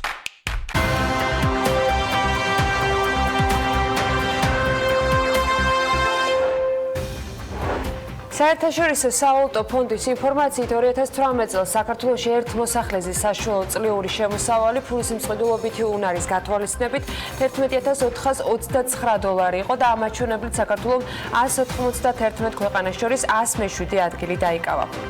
შატილში ახალი სკოლა აშენდება. საქართველოს მთავრობის ადმინისტრაციამ გაავრცელა გიორგი კახარიას განცხადება, რომელშიც აღნიშნულია, რომ დამწვარი სკოლა-პანსიონის ნაცვლად ახალი სკოლის მშენებლობა იგეგმება, პროექტს კი მთის განვითარების ფონდი დააფინანსებს. დვალმა დააქიმიძემ რუსთავიური 60%-იანი წილის დაბრუნებისათვის სასამართლოს მიმართეს. თიაი მთავრობას ურჩევს წინა საარჩევნო ხელფასების და პენსიის მატებისაგან თავი შეიკავონ. იოტას კონფერენციის მონაწილეები საგადასახადო სფეროში განხორციელებულ რეფორმებს გაეცნენ. ალნავის მხარდაჭერით კი თბილისში საერთაშორისო აქტუალური ასოციაციის ზოგადი დაზღვევის სექციის ასტინის კონფერენცია ასტინ კავკასიის ლოკალ ჩეპტერი გაიხსნა. კონფერენცია რეგიონში პირველად ტარდება და მიზნად ადგილობრივი აქტუალური პროფესიის განვითარებას ისახავს. 2019 წლის შიმშილობის მსოფლიო ინდექსის მიხედვით 107 ქვეყანას შორის პანამასთან და დომინიკის რესპუბლიკასთან ერთად საქართველო 39-51 ადგილებს ინაწილებს. ანგარიში Concern Worldwide-მა და World Out Grand Life-მა მოამზადეს და მასში აღნიშნულია, რომ შიმშილობის მსოფლიო ინდექსის 2019 წლის კვლევის მიხედვით 2000 წლიდან გლობალური მასშტაბით შიმშილობის დონე მცირდება, თუმცა მეტი აქტივობის განხორციელებაა საჭირო.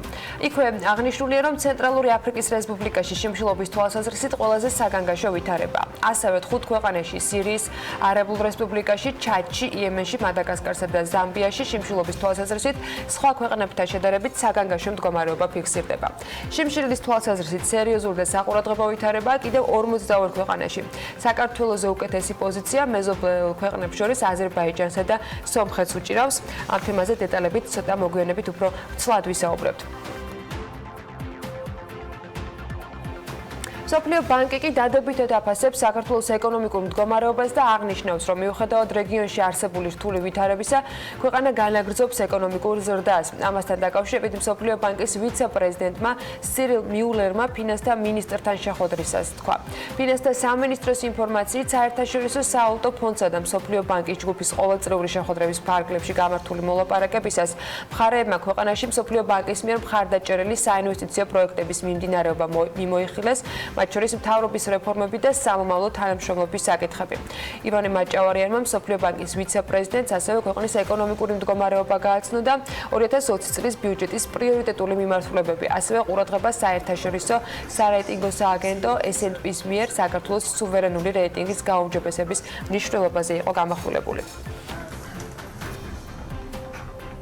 აპირებს თუ არა მთავრობა გაიზიაროს მამუკა ხაზარაძის მოწოდება და პოტენციური ინვესტორებს დაუგზავნონ წერილი, რომლითაც ანაკლიის სპორტის პროექტის მიმართ მხარდაჭერას დააფიქსირებენ. ამ კითხვაზე პასუხს გუშინ მედია ეკონომიკის მინისტრისაგან ელოდებოდა.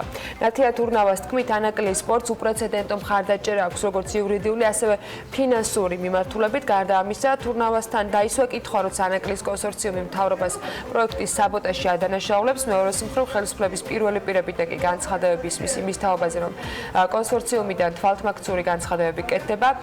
ხაზარაძის ფინანსური და გონებრივი რესურსები არ გააჩნია, რომ პორტი ააშენოს. ამ ფონზე სერიოზული ინვესტორები როგორ შეხედავენ პროექტს და გეგმავს თუ არა მთავრობა, რომ დაწეროს წერილი, რომელზეც კონსორციუმის წარმომადგენლები მიუთითებდნენ. ეს არის ერთადერთი პროექტი, რომელიც არის შეტანილი ქვეყნის კონსტიტუციაში. ეს თავისთავად არის უმაღლესი დასტური იმისა, რომ ჩვენთვის ეს პროექტი არის პრიორიტეტული. მსგავსი პროექტები ყველგან ხორციელდება მთავრობის მხარდაჭერის ფონდზე და მთავრობის მხარდაჭერა არის ცალსახად გამოხატული პროექტის მიმართ. აქედან გამომდინარე იმ მაღალი რეიტინგებიდან, რაც სამბოლოო დროს კიდევ უფრო უმჯობესდება მეგულისხმობ ჩვენ საინვესტიციო გარემოს. გამომდინარე იმ ფაქტიდან, რაოდენ დიდი მხარდაჭერა უკვე გამოხატა მთავრობამ და სიტყვით, საქმით, ფინანსურად ამ პროექტის მიმართ, სერიოზულ ინვესტორებს კითხვები არ უნდა გაუჩნდეს. კიდევ ერთი თემა, რაზეც მინისტრმა განმარტებები გააკეთა, საყოველთაო ინტერნეტიზაციის პროექტს უკავშირდება. 2014 წელს შეგახსენებთ, რომ დაანონსებული პროექტი, რომლის ფარგლებშიც საქართველოს 90%-ის ინტერნეტიზაცია უნდა მომხდარიყო და რომელიც ქართულ ფონდის დონორობით 150 მილიონი დოლარით უნდა დაფინანსებულიყო, ფაქტობრივად დღეს შეჩერებულია. ეს რამდენიმე დღის წინ ანალიტიკასთან მინისტრმაც დაადასტურა, უფრო მეტიც BMG-ს რამდენიმე თვის წინ ქართულშიც დაუდასტურა, რომ პროექტს არაფინანსებენ, მას შემდეგ რაც ახალი დაფინანსებელი გამოჩნდა, თუმცა ამაზე არაფერი დაზუსტებული არ თქმულა. ნათია თურნავიმ კი გუშინ ახსნა, რომ ქართულს როლი ინტერნეტიზაციის პროექტში, ასევე ზოგადად პროექტის არსებულ მდგომარეობაში ამ დროისათვის შეჩერებულია, თუმცა ინტერესის შემთხვევაში ფონდის მხრიდან არსებობს მზაობა, რომ ნებისმიერ პროექტში, რომელიც ბიუჯეტისთვის იქნება რთულად ასაწევი, ჩაერთოს. ქართულ ფონდს არასოდეს უთქვამს უარი ინტერნეტიზაციის პროექტზე. ყოველთვის გამოხატავდა და დღესაც გამოხატავს ზატყოფნას, მიიღოს მონაწილეობა ისეთ პროექტებში, სადაც მთავრობას ხელისუფლება სჭირდება დახმარება და სადაც კერძო ბიზნესის ინტერესი დაბალია. თავის დროზე, როდესაც ეს პროექტი დაიწყო, ქართულ ფონდმა საკმაოდ სერიოზული სოლიდური თანხები გაიღო და დააფინანსა როგორც სტრუქტურის შექმნა, ასევე პირველადი კვლევები, რასაც ჩვენ ახლა ვიყენებთ. შემდგომში რა მოდელითაც ყალიბდებოდა ეს პროექტი, ამ მოდელმა გამოიწვია გარკვეული კრიტიკა კერძო სექტორიდან. და ამან შეაფერხა გარკვეულწილად ამ პროექტის განვითარება. ჩვენ ახლა ვაკეთებთ ამ მოდელის განახლებას. მოდელი უნდა იყოს იმდაგვარი, რომ კერძო ბიზნესთან ჩვენ არ შევდიოდეთ კონკურენციაში. უახლოეს პერიოდში ჩვენ მოგახსენებთ, თუ როგორ და რა გზით განვითარდება ეს პროექტი. პროექტი არის თავისთავად ძალიან საჭირო. ჩვენ ვფიქრობთ, რომ მართლაც ძალიან სწრაფად განვაახლებთ ინტერნეტიზაციის პროექტს. როდესაც იქნება დაზუსტებული უკვე ბიუჯეტი და მოდელი, შემდეგ ვისაუბრებთ ამის დაფინანსების წყაროებზე. სოფლის რწმუნებულები საჯარო მოხელეები აღარ იქნებიან. ამას შესახებ საჯარო სამსახურის შესახებ კანონში დაგეგმილი ცვლილებები გულისხმობს, რომელსაც საქართველოს პარლამენტი განიხილავს. ცვლილების თანახმად ეგრეთ წოდებული სოფლის რწმუნებულებისათვის საჯარო მოხელის სტატუსის გაუქმება იგეგმება და ისინი ადმინისტრაციულ ხელშეკრულებებზე გადავლენ. ეს კი საერთაშორისო გამჭვირვალობა საქართველოს შეფასებით მათი სრულად პოლიტიზების და წინასაარჩევნოდ ვიწრო პარტიული მიზნებისათვის გამოყენების რისკებს ზრდის. ორგანიზაციის შეფასებით მერის წარმომადგენლების პოლიტიზების თავიდან ასარიდებლად უნდა შენარჩუნდეს მათი პროფესიული საჯარო მოხელის სტატუსი, რაც ასევე მნიშვნელოვანია ინსტიტუციური მეხსიერების შენარჩუნების და სახელმწიფო სერვისების პოლიტიკურად ნეიტრალურ გარემოში მიწოდების უზრუნველსაყოფად.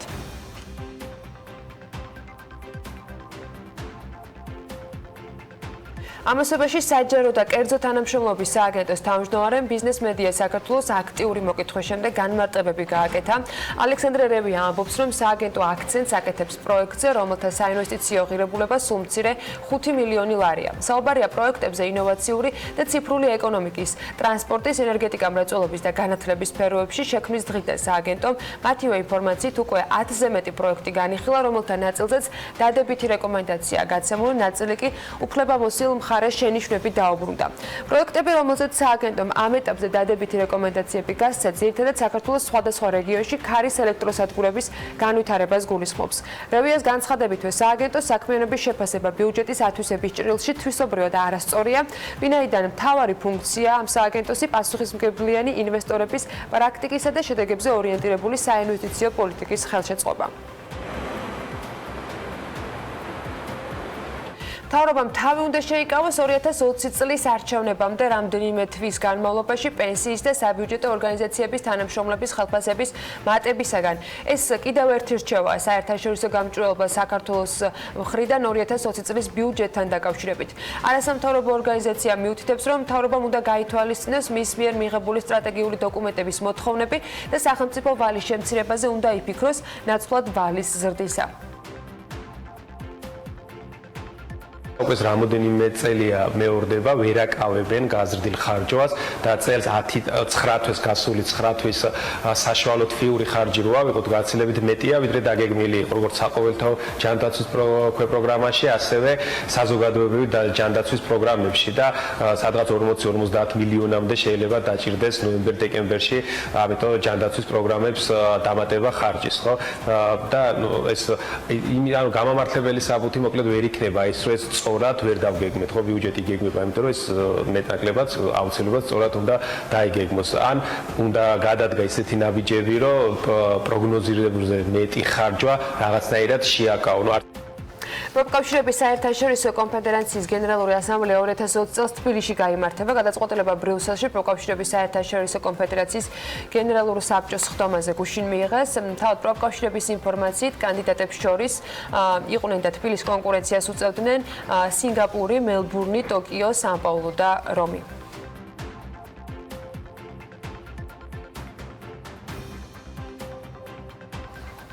არქიმ მარქელების ზრუნავენ პროექტის ფარგლებში ისრაელში ქალაქ ლუდში საკვირაო სკოლა მამული გაარემონტა. ისრაელის სალომე ჭიპაშვილის სტუმრობდა და მეტ დეტალს სწორედ მის მიერ მომზადებული სიუჟეტიდან შევიტყობთ.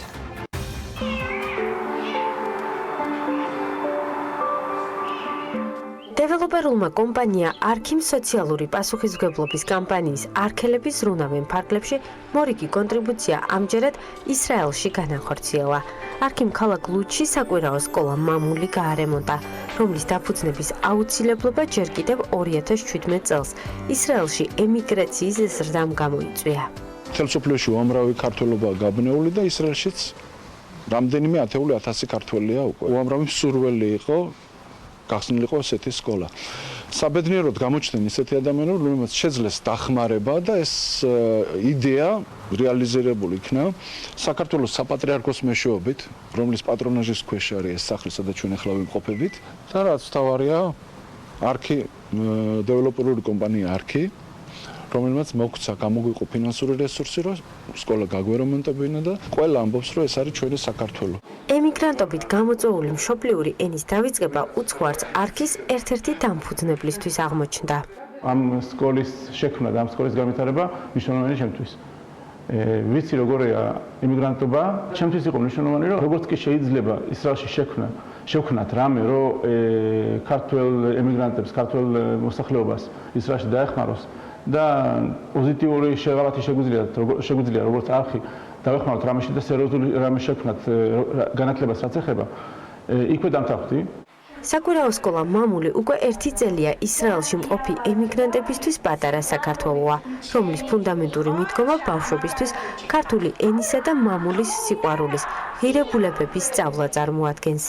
სკოლაში ამჟამად 26 ბავშვი სრულიად უსასყიდლოდ სწავლობს. ჩვენთვის ყველაზე დიდი მნიშვნელობა აქვს, რომ არ დავივიწყოთ ქართული, ვისწავლოთ ქართული ბავშვებმა წერა კითხვა. 18 წელია აქ ვართ, სწავლობთ ნელ-ნელა ქართულს, უფროს ვასწავლე უკვე და სწავლობ საქართველოში. მოვედი აქ როგორც მშობელი, ჩემმა შვილმა შეისწავლოს ქართული წერა კითხვა და 1 წლის განმავლობაში უკვე ეს მეტნაკლებად საუბრობთ ქართულად და წერა კითხვაც ვიცით და გავაგრძელე აქ მუშაობა როგორც პედაგოგმა, ბავშვებს ვასწავლი ხელოვნებას. ჩემთვის ეს ძალიან დიდ სიამოვნებას მანიჭებს და ბავშვებისთვისაც ეს ძალიან მნიშვნელოვანი არის.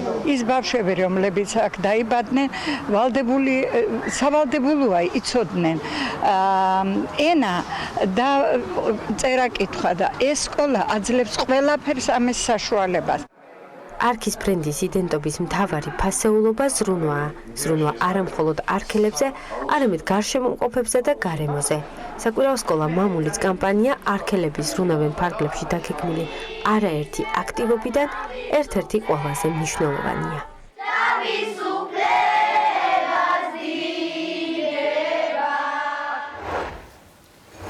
პარლამენტის საბიუჯეტო ოფისმა 2019 წლის სახელმწიფო ბიუჯეტში შესატანით ცვლილებების პროექტზე და ასე 2020 წლის ბიუჯეტის პროექტზე დასკვნა გამოაქვეყნა. რაზე კეთდება აქცენტი მათი მხრიდან? ამ თემით უნდა გავაგრძელოთ საქმიანი დილის ეთერი. ვახტანგ ჩალაფეიქრიშვილი, პარლამენტის საბიუჯეტო ოფისის მაკროეკონომიკური ანალიზა და საგადახდელო პოლიტიკის განყოფილების უფროსია ჩვენთან ერთად. სტუდიაში შემოგვიყვება თათია ჩაფიჩაძეც. მოგესალმებით და მადლობა იმისთვის, რომ ხართ ჩვენთან ერთად. მშვიდობისა კიდევ ერთხელ მივესალმებით ჩვენს მაყურებელს და მადლობა ბატონო ვახტანგ სტუმრობისთვის. დავიწყოთ 2019 წლის ბიუჯეტით, არაერთხელ მიმოგვიხებია ეს თემა, თუმცა თქვენთან ერთად დასკვნის საფუძველზე კიდევ ერთხელ ვილაპარაკოთ თქვენი დასკვნა, რას ემყარება ასე ვთქვათ და რა ტიპის აქცენტები გააკეთეთ. ბატონო, მოგესალმებით. რაც შეეხება ჩვენს ანალიზს, ჩვენს დასკვნას, დავიწყოთ 2019 წლის ცვლილებიდან. როგორც თქვენც ნახავთ, 2019 წლის ცვლილებები ძირითადად არის ტექნიკური ხასიათის გადანაცვლებები, რაც შეეხება მის ფუნდამენტს, მაკროეკონომიკურ პარამეტრებს, როგორც ნახეთ, შეიცვალა მთლიანი შიდა პროდუქტის პროგნოზი არ შეცვლილა, უბრალოდ ფასების მიმდინარე ტენდენცია არის ასახული და შესაბამისად მისი ფუნდამენტი ეს მაკროეკონომიკური პარამეტრები ოდნავ არის შეცვლილი. საგადასახადო შემოსავლები არ არის შეცვლილი, ცვლილება არ განიცადა, უბრალოდ მის მუხლებში არის გადანაცვლებები იქ დამატებული ღირებულების აქ მოიმატა დამატებული ღირებულების გადასახადმა, აქციის გადასახადმა ცოტათი დაიკლო. ანუ მოკლედ რო ვთქვათ, გათვალისწინებულია 9 თვის განმავლობაში არსებული ტრენდები და მის შესაბამისად არის დაკორექტირებული მიმდინარე 3 თვის განმავლობაში მისაღები შემოსავლები. რაც შეეხება ხარჯებს, აქაც უკვე ტექნიკური ხასიათის გადანაცვლებებია, როგორც მოგეხსენებათ, გარკვეული გრძელვადიანი პროექტების მიმართულებით რაღაც პროექტები გადავადა, შემდეგი ან დასრულების ეტაპებმა გადაიწია შემდეგი წლისათვის და მათთვის გადასაცემი თანხები, ანუ ამ ასათვისებელი თანხები გადაიწერა შემდეგი წლის ბიუჯეტში და შესაბამისად საინვესტიციო გრძელვადიანი შეღავათიანი კრედიტების რაღაც ნაწილი, რაღაც დაახლოებით 400 მილიონამდე შემცირებულია. შემცირებული ან პროექტები არ არის შეჩერებული, უბრალოდ გადატანილია რაღაც შემდეგ პერიოდებში, ხოლო მის საპირწონედ, ასე ვთქვათ, გაზრდილია შიდა დაფინანსების კუთხით შიდა ვალის მობილიზება გაზრდილი და მისი მეშვეობით არის სხვა საშუალო პროექტებში გაწერილი სხვა პროექტების ათვისება არის თქვენი გათვლებით 2019 წლის ბიუჯეტში იყო მაგალითად საფინანსო საბიუჯეტო კომიტეტისგან რეკომენდაცია, რომ ეკონომიკური ზრდის პროგნოზი წლევანდელი დაკორექტირებულიყო. თქვენი გათვლები რამდენად ეთანხმება ამ პროგნოზს? თუ ეთანხმება მთავრობის მიერ წარმოქმნილ ნაწილს, რამდენად შეიძლება რომ ბოლო კვარტალი იყოს ისეთივე ტემპით წარმოქმნილი, როგორც წინა კვარტალების მაჩვენებელი?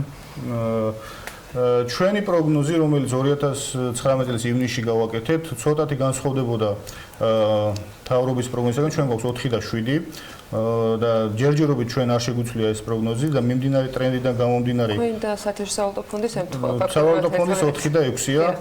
ხო, ჩვენ შემდეგ გამოაქვეყნეს სავალუტო ფონდმა 4 და 6-ია. ხომ, ასე რომ თუმცა ჩვენ განვაახლებთ ამ პროგნოზს უკვე 1 თვის შემდეგ, როდესაც 9 თვის შეფასება უკვე, ანუ ეკონომიკური შეფასება დაიდება, და ასევე ველოდებით ხოლმე ჩვენი მნიშვნელოვანი სავაჭრო პარტნიორების ეკონომიკური დისტემპების მონაცემებს და ასევე მათ პროგნოზებს, რომლებიც უკვე ახლა ეს 1-2 დღეში უკვე ცხადი იქნება და ამის მიხედვით დავაკორექტირებთ. თუმცა მიმდინარე პერიოდში შეიძლება ვთქვათ, რომ პრობლემა ანუ ის პროექტი რაც წარმოქმნილი იყო, მისაღებ საერთაშორისო კარგი პრაქტიკაა, რომ 0.1-0.2 მთავრობა ცდილობს, რომ კონსერვატიული იყოს ცოტა ნაკლები აიღოს, რომ მე არ დააგდეს საერთაშორისო კარგი პრაქტიკით, თუმცა 4 და 6, 4 და 5, 4 და 7 დიდ განსხვავებას უკვე შეიძლება არ გვაძლევს, რადგანაც ინფლაციის მაჩვენებელი შეიძლება 0.1. ანუ ბოლო კვარტალში ძლევდებით ისეთივე ტემპს ფაქტობრივად თქვენ როგორც წინა რომ გითხრათ 2000 ივნისში ველოდებოდით, დაახლოებით იგივე სიმპტომი გვაქვს ცოტა მეტი, თუმცა ის სანამ მესამე კვარტლის რაღაცა ნიშნები არ გამოიკვეთება, ცოტა ძნელია, თუმცა იმედი ვიქონიოთ, რომ კარგი ტემპი გვექნება. 2020 წლის ბიუჯეტის ეკონომიკური ზრდა როგორ რამდენად რეალისტური მიგაჩნიათ 5%-იანი, რამდენიმე დღის წინაც ვსაუბრობდით საფინანსო საბიუჯეტო კომიტეტის ხელმძღვანელთან ერთად, რომელიც ამბობდა, რომ ეროვნულ ბანკს და მთავრობას მოუწევს ბევრი მუშაობა იმისთვის, რომ რეალურად ეს შედეგი დადგეს. თქვენთვის რამდენად რეალისტურია, რაზეა ზოგადად გათვლილი 2020 წლის ბიუჯეტი, სოციალურია უფრო თუ ეკონომიკური მიმართულებით? ასეთ ცალკე გამოყოფა, რომელი მიმართულებით არის ცოტა ძნელია. მოდი დავიწყოთ მაშინ ისე ეკონომიკური ზრდის რეალობა რამდენად რეალისტურია ეს 5%-იანი. ისევ დავიწყოთ ჩვენი პროგნოზების შედარება. ჩვენ ისევ ბოლო პროგნოზი, რომელიც გავაკეთეთ ივნისში, უფრო მეტი გვაქვს ვიდრე 5.2. 2018 ნოემბერში 20 წლის შესახებ ჰქონდა 5.3, თუმცა მიმდინარე ეკონომიკური საერთაშორისო ეკონომიკური პროცესების რაღაც სავაჭრო, ასე ვთქვათ, მოსალონელი სავაჭრო ომების და ასე შემდეგ, უხეშად თურქეთის გათვალისწინებით კი ბატონო, ცოტათი დაკორექტირდა და შევამცირეთ 5.16-მდე, 5.2-მდე, თუმცა უფრო მეტია ვიდრე მთავრობის მიმდინარე პროგნოზი. ისევ ის კონსერვატიული დაგეგმვის ის შეიძლება ვახსენოთ. თუმცა ეს ჩვენი პროგნოზი, როგორც ჩვენს ყოველწლიური პროგნოზირების დოკუმენტშია ხოლმე აღნიშნული, ემყარება იმ დაშვებებს, რომ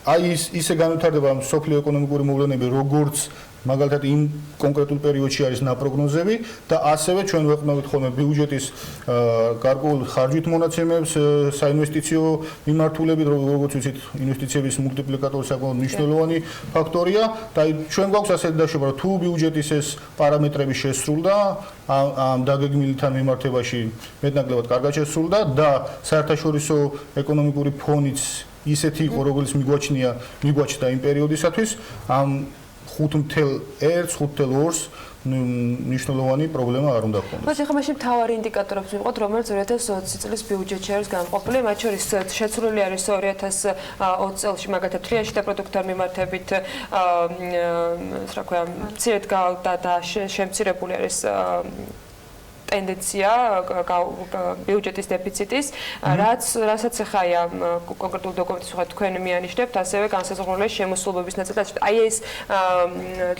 პარამეტრები ჩავშალოთ, თქვენი შეფასებით რამდენად არის პირველ ვარიანტში, რომელიც ფინანსის სამინისტროს აქვს წარმოდგენილი დაბალანსებული.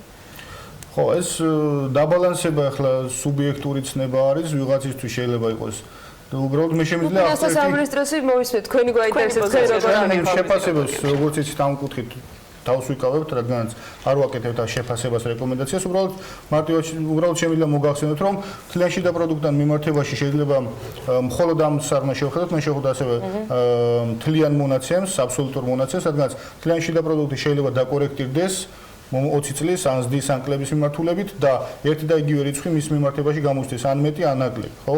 რაც შეეხება ახლა შემოსულობებს, მართალი ვძანდებით, გაზრდილია შემოსულობების 19-თან მიმართებაში გაზრდილია როგორც შემოსულობები, ასევე გადასახდელების მუხლი და როგორც თქვენს მოგეხსენება, ხარჯების მიმართულებით ძირითადად სოციალური და განათლების ხარჯები არის გაზრდილი, თუმცა ასევე გაზრდილია ინფრასტრუქტურული პროექტები. ასევე ბალანსია ეს ისე რომ ვთქვათ, ეკონომიკური შეგვიძლია ვთქვათ სოციალურზე, ეკონომიკურზე და ძალიან ძნელია თქვა რომ მაგალითად უნდა ყოფილიყო 10 თუ უნდა ყოფილიყო 20, ხო? ეს ანუ ეკონომიკური შეხედულების, გემოვნების საკითხია, თუმცა გაზრდილია ორივე მიმართულება და ბალანსი უკვე მის შეფასების რომელიცგანაც თავს შევიკავებთ, იმიტომ რომ თქვენ თუ შეგვიძლია რომ შეაფასოთ გარკვეულწილად საერთაშორისო გამჭირვალობამაც გავრცელა გუშინ განცხადება, სადაც მთავრობას ურჩია, რომ ბოლო თვეებში თავი შეიკავოს ხელფასების და პენსიების რისკის. თქვენ რამდენად ხედავთ ამ რისკებს და მოსყიდვის? ასეთ ეს პირდაპირ კიდევ ჩვენ მანდატიდან გამომდინარე ჩვენ ვართ საბიუჯეტო ოფისი, რომელიც არანაირ პოლიტიკურ თქვენ გაქვთ მინიშნებული პრიორიტეტების ცვლილება, რა მიმართულებით არის ბიუჯეტში. მოდით აი ამ ნაწილზე გითხარით, მაშინ თქვენი დასკვნა ამ პრიორიტეტებში იმ ანალიზის შედეგად, რომელიც 2020 წლის ბიუჯეტის პროექტს უკავშირდებოდა, რა მიმართულებით არის გადანაწილებული მომავალ წლის ბიუჯეტში, წლევადელ ბიუჯეტთან შედარებით პრიორიტეტები. კი ბატონო, პრიორიტეტები როგორც აღარ აღნიშნეთ, არის ინფრასტრუქტურული პროექტები, როგორც მოგესალმებით 19 წლიდან გადმოდის რაღაც ინფრასტრუქტურული პროექტები, რომლებიც ახლაც უნდა გაგრძელდეს და ახალი დაემატოს ახალი ინფრასტრუქტურული პროექტები. პრიორიტეტად არის გამოყოფილი, როგორც მოგესალმებით, პენსია იზრდება 20 ლარით 1 იანვრიდან და 70 წელს გადაცილებული ადამიანების უკვე 30 ლარით. ასევე პრიორიტეტია განათლების მიმართულება, გაზრდილი ამ მიმართულებითაც, როგორც მოგესალმებით, გარკვეული ადამიანების საპენსიო ასაკის მიღწეული პედაგოგების გამოსვლა ხდება სისტემიდან და ახლით ანუ ამ მიმართული პრიორიტეტი შეიძლება იყოს არის ორი მიმართულებით, სოციალური და განათლების მიმართულებით და ასევე ინფრასტრუქტურული პროექტების კი ბატონო, ვალზე მინდა რომ კითხავთ, ვალიც იზრდება და იგივე კოზანძემ ცოტა ხნის წინ თქვა რომ დაბალანსებულია შიდა პარამეტრებით მთლიან შიდა პროდუქტთან და შემდგომ. თქვენი პასუხი და თქვენი დასკვნა როგორია ვალთან მიმართ? კი ბატონო, ვალიც ასეთი საკითხია, რომელზეც ერთიანი აზრია შეიძლება არასდროს არ ქონდეს, თუმცა თუ ანუ ამის ესეც რაღაცა პარამეტრთან მიმართებაშია ყოველთვის საფიქრალი. ამ შემთხვევაში თუ ჩვენ შევხედავთ თავისუფლების აქტთან ჩვენი ორგანულ კანონთან მიმართებაში, რა თქმა უნდა ძალიან შორს ვართ ამ ზედაზღვართან 45%-მდე იზრდება და შემდეგ პერიოდებში თუ შევხედოთ ნაერთი ბიუჯეტის 4 წლიან პროგნოზს მოსალოდნელია რომ ეს პროცენტი დაიკლებს. რა თქმა უნდა ერთწლიანი და ერთწლიან ტრენდზე საუბარი ცოტა ძნელია, თუმცა ოდნავ იზრდება მართალი ზანდებით თლიანი შიდა პროდუქტთა მიმართებაში ვალი. თუმცა ეს არ არის რაღაც საგანგაშო მაჩვენებელი, რომელიც რაღაც ეკონომიკურ მდგრადობას ან რამე პრობლემებს შეუშვებს. კი ბატონო. გისმენია აღარაფერშევით უნდა შეგეკითხა ზუსტად აი მაშინ გავაგრძელებ ამ ნაწილში შიდა ვალის გაზრდა რამდენად შეიძლება იყოს პრობლემური ბიუჯეტისათვის და ზოგადად ხარჯვითი ნაწილისათვის თანხის განკარგვის მიმართულებით რომ ამაზე ძალიან ბევრი დისკუსია იყო მათ შორის იმ ვალის ვალდებულებებთან დაკავშირებით და შეისუსტა ხელისუფლებამ ვალდებულებებს თქვა შიდა ვალით დამატებით თანხის მიღების და ასე შემდეგ ან სულ ესეთი საინტერესო კითხვები გაქვთ. ესეთი საინტერესო საკითხია, იმიტომ რომ არსებობს ორი სახის რისკი, რომელიც შეიძლება უკავშირდებოდეს შიდა და საგარეო ვალს. პირველი ეს არის საპროცენტო განაკვეთის რისკი და გაცვლითი კურსის რისკი. ხო? და მთავრობას აქვს გარკვეული საშუალებიანი გეგმა, რომ ეს რისკები დააბალანსოს გარკვეული მიმართულებით. თუ შიდა ვალს შედარებით მაღალი პროცენტი აქვს, გარეო ვალს დაბალი პროცენტი აქვს, გარეო ვალი საგარეო შოკებისადმი მოწყვლადია, ხოლო შიდა ვალი მდგრადი არის ამ მიმართულებით. ამიტომ გარკვეული 1 ან 2 წლის განმავლობაში შიდა და საგარეო ვალის ეს დეკომპოზიციის ცვლილება ეს ჩვეულებრივი მაკროეკონომიკური მენეჯმენტის შემადგენელი ნაწილია და პრობლემა წნეხი შეიძლება იყოს ლარზე ამ რეალობიდან გამო.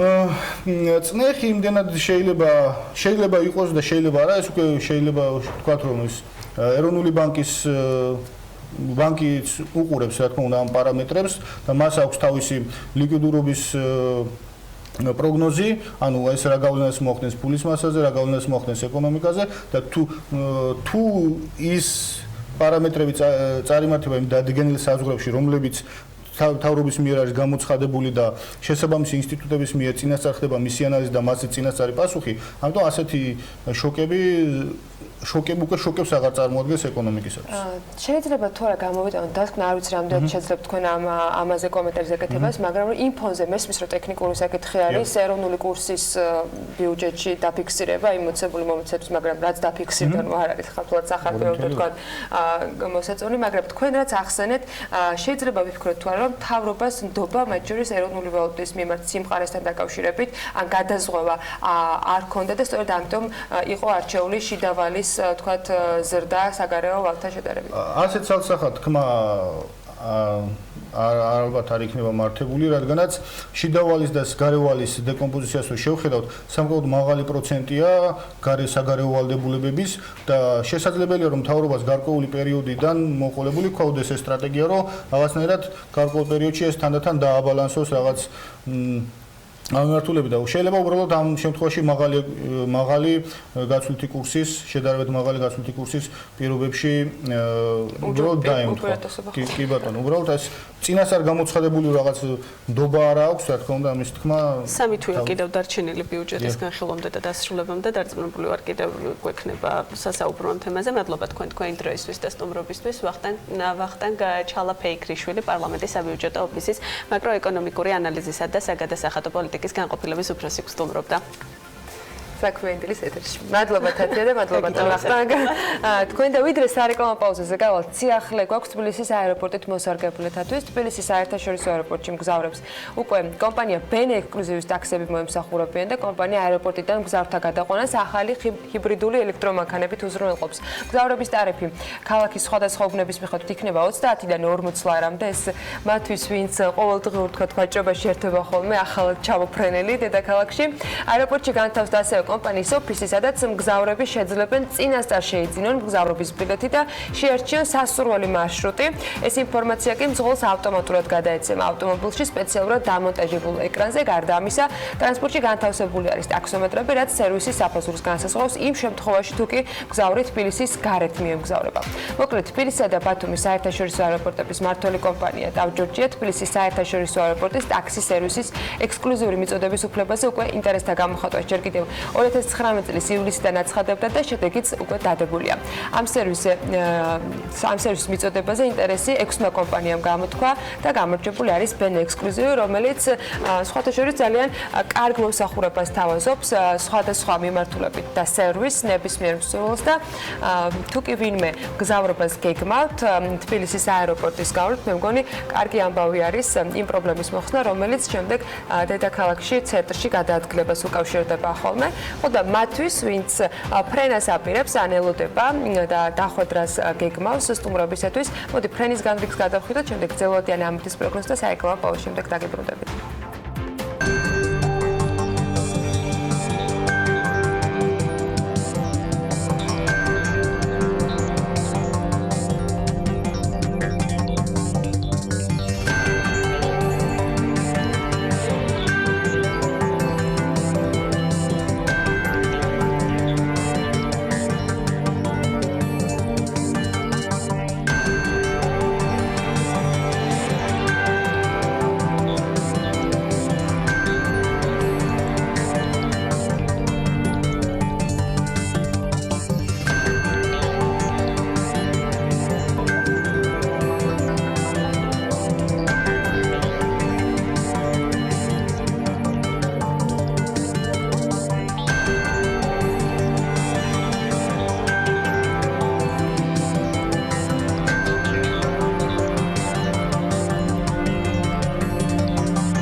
გადაცემის სპონსორია Nova.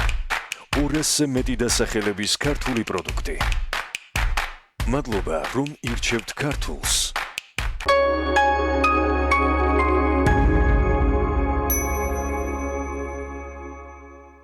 პრეტესტში ვოცლარად გადაამოწმეთ თქვენი ავტომობილის მზაობა ტექნიკური ინსპექტირებისთვის. დაუმართავობის შემთხვევაში ვაგვარებთ გამონაბოლქვის, მუხრუჭების, მაშუქების და სხვა პრობლემებს. სურვილი შემთხვევაში თავად გავატარებთ ინსპექტირებას. დაგვიკავშირდით 568 680 840. დედამიწის საიდან ჩნდებიან ღრუბლები. ყველაზე გემრიელი ჩახუტება. დედასნური ისტორიები საოცარ არსებებზე. დედამიწის ფაგიო. ფაგიო გამოიყენება ანგინას, სინუსიტისა და ბრონქიტის მკურნალობისა და პრევენციის მიზნით. გამოყენებისას გაეცანით ინსტრუქციას გვერდითი მოვლენების შესახებ დეტალური ინფორმაციის მისაღებად მიმართეთ ექიმს. გასტროტეკი. ხორეკა სახჭურვილობა. ყველაფერი პროფესიონალური სამზარეულოსთვის. გასტროტეკი. თბილისი, წერეთლის 66. ტრადიციული ლიტვური 0%-იანი დაბალკალორიული პური. არ შეიცავს საფუარს, საღებავს და შაქარს. ლიტვური 0%-იანი პური. სრულყოფილი სხეულის ფორმულა. ლიტვური საცხობი. მანქანის დაზღვევა გინდა? პირველ რიგში უნდა დარეკო საქართველოს სადაზღვევო ჯგუფში. სახლის დაზღვევა გინდა? პირველ რიგში უნდა დარეკო საქართველოს სადაზღვევო ჯგუფში. ტვირთის დაზღვევა გინდა? პირველ რიგში უნდა დარეკო საქართველოს სადაზღვევო ჯგუფში. გამარჯობა, ხომ არ მეტყვით თქვენთან როგორ დავესხვიო? გითხარით თქვენი საკონტაქტო მონაცემები და დაზღვევის სპეციალისტი ადგილზე მოგაკითხავთ. ასევე შეგიძლიათ გადმოწეროთ IGG-ის აპლიკაცია, რომლის საშუალებით შეგეძლებათ როგორც დაზღვევა, ასევე ზარალის რეგისტრაცია. დაზღვევა გინდა? პირველ რიგში უნდა დარეკო საქართველოს სადაზღვევო ჯგუფში. დეტალები, რომელიც ერთად და ცალ-ცალკე ქმნის საერთო საქმეს. იმ ღირებულებებს, რომელსაც მოდუსის ქსელი უკვე 20 წელია ემსახურება. ვაწარმოებთ საქართველოში, ასევე მსოფლიო ბაზრიდან გაწვდით პროდუქციის მრავალფეროვან არჩევანს. ჩვენი გუნდი გემსახურებათ უმაღლესი სტანდარტებით. ჩვენთვის მნიშვნელოვანია თქვენთან ურთიერთობა. მადლობა 20 წლიანი მეგობრობისთვის.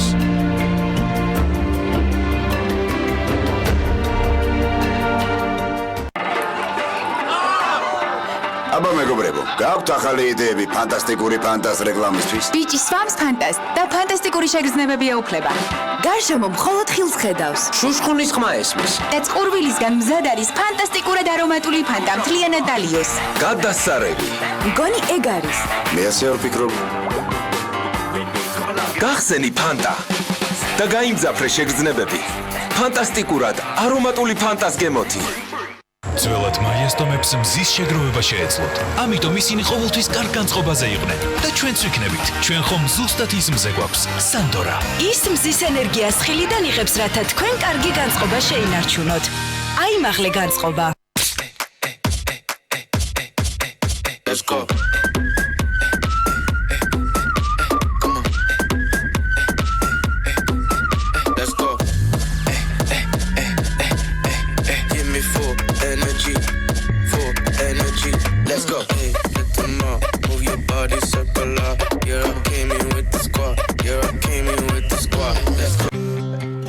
როცა გაციება მთელი დღის გეგმებს გიცვლით. დგება ტერაფლუსტრო. ტერაფლუ ექსტრას ორმაგი ძალა გეხმარებათ გრიპისა და გაციების სიმპტომებისგან გათავისუფლებაში. და თქვენ კვლავ თამაშში ხართ. სტოპ გაციება. ტერაფლუსტროა. გამოყენებისას გაიცანოთ ინსტრუქციას. გვერდითი მოვლენების შესახებ დეტალური ინფორმაციის მისაღებად მიმართეთ ექიმს. როდესაც სამგზავროდ მიეშურებით, არ დაგავიწყდეთ თან გაიყოლოთ Laystix, რადგან მასთან ერთად არ მოიწყენთ და მათი გაზიარება შეიძლება მეთხანს. ბოლო გაჩერებამდეც კი. ახალი გემრიელი Laystix, რომელიც გეყოფათ დიდხანს. ყოველი დღე უფრო გემრიელია ახალ Laystix-თან ერთად. ჩვენ ყოველთვის ერთად ვიყავით, მაგრამ რაღაც შეიცვალა. აბა ახლა ნახეთ. დილით სახლის დაალაგება. დღისით შვილიშვილები. ესეგვებიც გვიანობამდე. და მე? ვოლტარენ ემუგელი 2%-იანი აღწევს ღრმად ანთებით ქსოვილებში. შეიცავს აქტიური ნივთიერების ორმაგ კონცენტრაციას, ამსუბუქებს ტკივილს და ამცირებს ანთებას დილიდან საღამომდე. დაიწყეთ დღე ქრონიკული ტკივილის გარეშე ვოლტარენ 2%-იანთან ერთად. გამოყენებისას გაიცანით ინსტრუქციას, გვერდითი მოვლენების შესახებ დეტალური ინფორმაციის მისაღებად მიმართეთ ექიმს. კალცემინი ადონსი აკავებს კალციუმს და უნარჩუნებს ძვლებს სიმტკიცეს. კალცემინი ადონსი თქვენი ძვლების სიმტკიცისთვის. გამოყენებისას გაიცანით ინსტრუქციას, გვერდითი მოვლენების შესახებ დეტალური ინფორმაციის მისაღებად მიმართეთ ექიმს. ბაე. იცოდით, რომ რადგან პროთეზი კბილებისგან განსხვავდება, სპეციალურ მოვლას საჭიროებს. სოფლიოში მილიონობით ადამიანი ენდობა კორეგას პროდუქტებს. საწმენდი ტაბლეტი კორეგა ასუფთავებს უკეთ ვიდრე კბილის პასტა და ანადგურებს უსიამოვნო სუნის გამომწვევი ბაქტერიების 99.9%-ს. კრემი კორეგა უზრუნველყოფს მყარ ფიქსაციას მთელი დღით.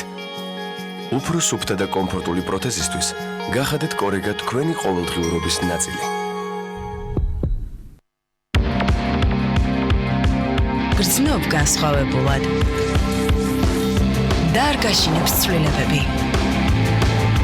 ბორჯომი განახლებული შეფოთვით. შენ გააქვს ხასიათი. ლიტვური საცხობის უგემრიელესი ნამცხრები სხვადასხვა ნატურალური ჯემით. ლიტვური საცხობი ევროპული ხარისხის გარანტი. კბილეული ჩემს სახლში ყოველთვისაა. ამიტომ ჩემთვის მნიშვნელოვანია ის არა მარტო გემრიელი, არამედ ჯანსაღიც იყოს. როცა ჩემი შვილები სანდომის კბილეულს მიირთმევენ, შვიდად ვარ, რადგან ვიცი, რომ ის ყოველთვის ახალი და ეკოლოგიურად სუფთაა.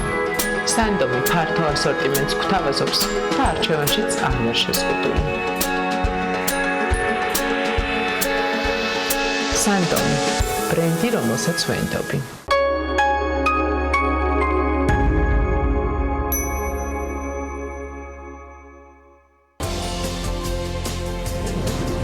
თავისუფალი სივრცე, სადაც შეიძლება მომავალი პოლიტიკოსები ამოიცნოთ. რა თემებზე კამათობენ ახალგაზრდული პოლიტიკური დებატების მონაწილეები და რა მიზანი აქვს უახლეს პროექტს, რომელსაც ტელეკომპანია პირველი წარმოგიდგენთ. კიდევ ერთი ახალი გადაცემის დეტალები პირველამდე. როგორ აღნიშნავს ქალთა რეაბილიტაციის ასოციაცია პერინატალური დანაკარგების საერთაშორისო დღეს საქართველოში. 19 ოქტომბერს საზოგადოება პატივს მიაგებს იმ ბავშვების ხსოვნას, რომლებიც მუცლად ყოფნის პერიოდში ან დაბადებისთანავე გარდაიცვალნენ. რთული და ყველაზე სევდიანი თემა სტუდიაში პირველამდე. თემატურად და ჟანრობრივად მრავალფეროვანი 5დღიანი პროგრამა საქართველოს ეროვნულ სტენდზე. როგორ მიმდინარეობს ქართული ლიტერატურის წარდგენა წიგნის მსოფლიო ფორუმზე საპატიო სტუმარი ქვეყნის სტატუსით სარგებლობის შემდეგ. 10-მდე ავტორი, დისკუსიები, შეხვედრები და უახლესი დეტალები ფრანკფურტიდან.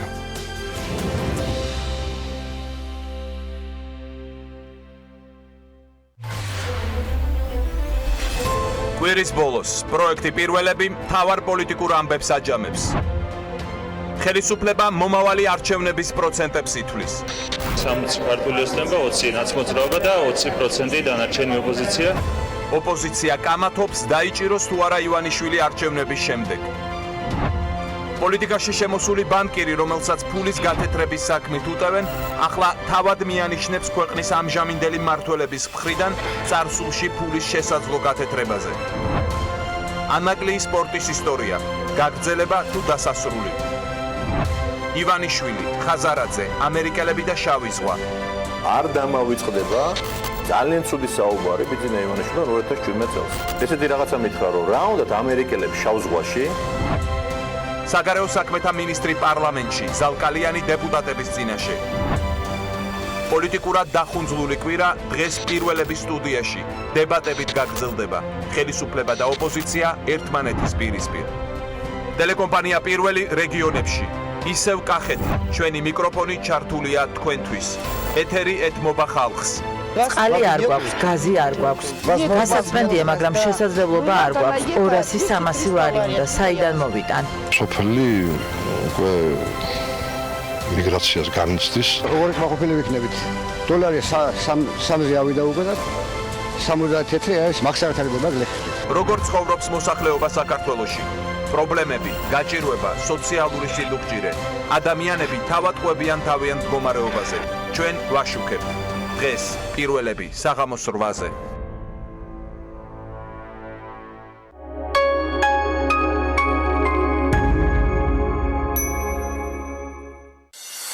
გადაცემის სპონსორია ნოვა. 200-ზე მეტი დასახელების ქართული პროდუქტი. მადლობა, რომ ირჩევთ ქართულს.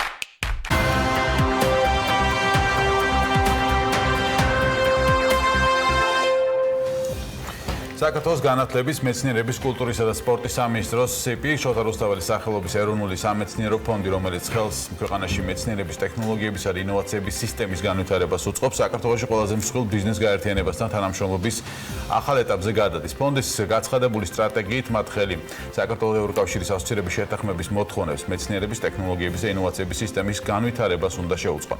ამ მიმართულებით როგორ და რა მიმართულებებით თანამშრომლობენ ასოციაციის წარმომადგენლები სახელმწიფო CP-თან ჩვენს სტუმრთან ერთად გავარკვევთ საუბარში. ლევონ ვეფხვაძე, საქართველოს ბიზნეს ასოციაციის აღმასრულებელი დირექტორი და ზვიად გაბისონია, საქართველოს ეროვნული სამეცნიერო ფონდის გენერალური დირექტორი გვერდებიან პირდაპირ ეთერში. დილომშვიდობის, მოგესალმებით, მადლობა გადაცემის შემოგზანებისთვის. ბატონ ლევონ, თქვენგან დავიწყოთ თანამშრომლობის რა ფორმატზე გადადიხართ, რას ითვალისწინებს აღნიშნული ურთიერთთანამშრომლობა?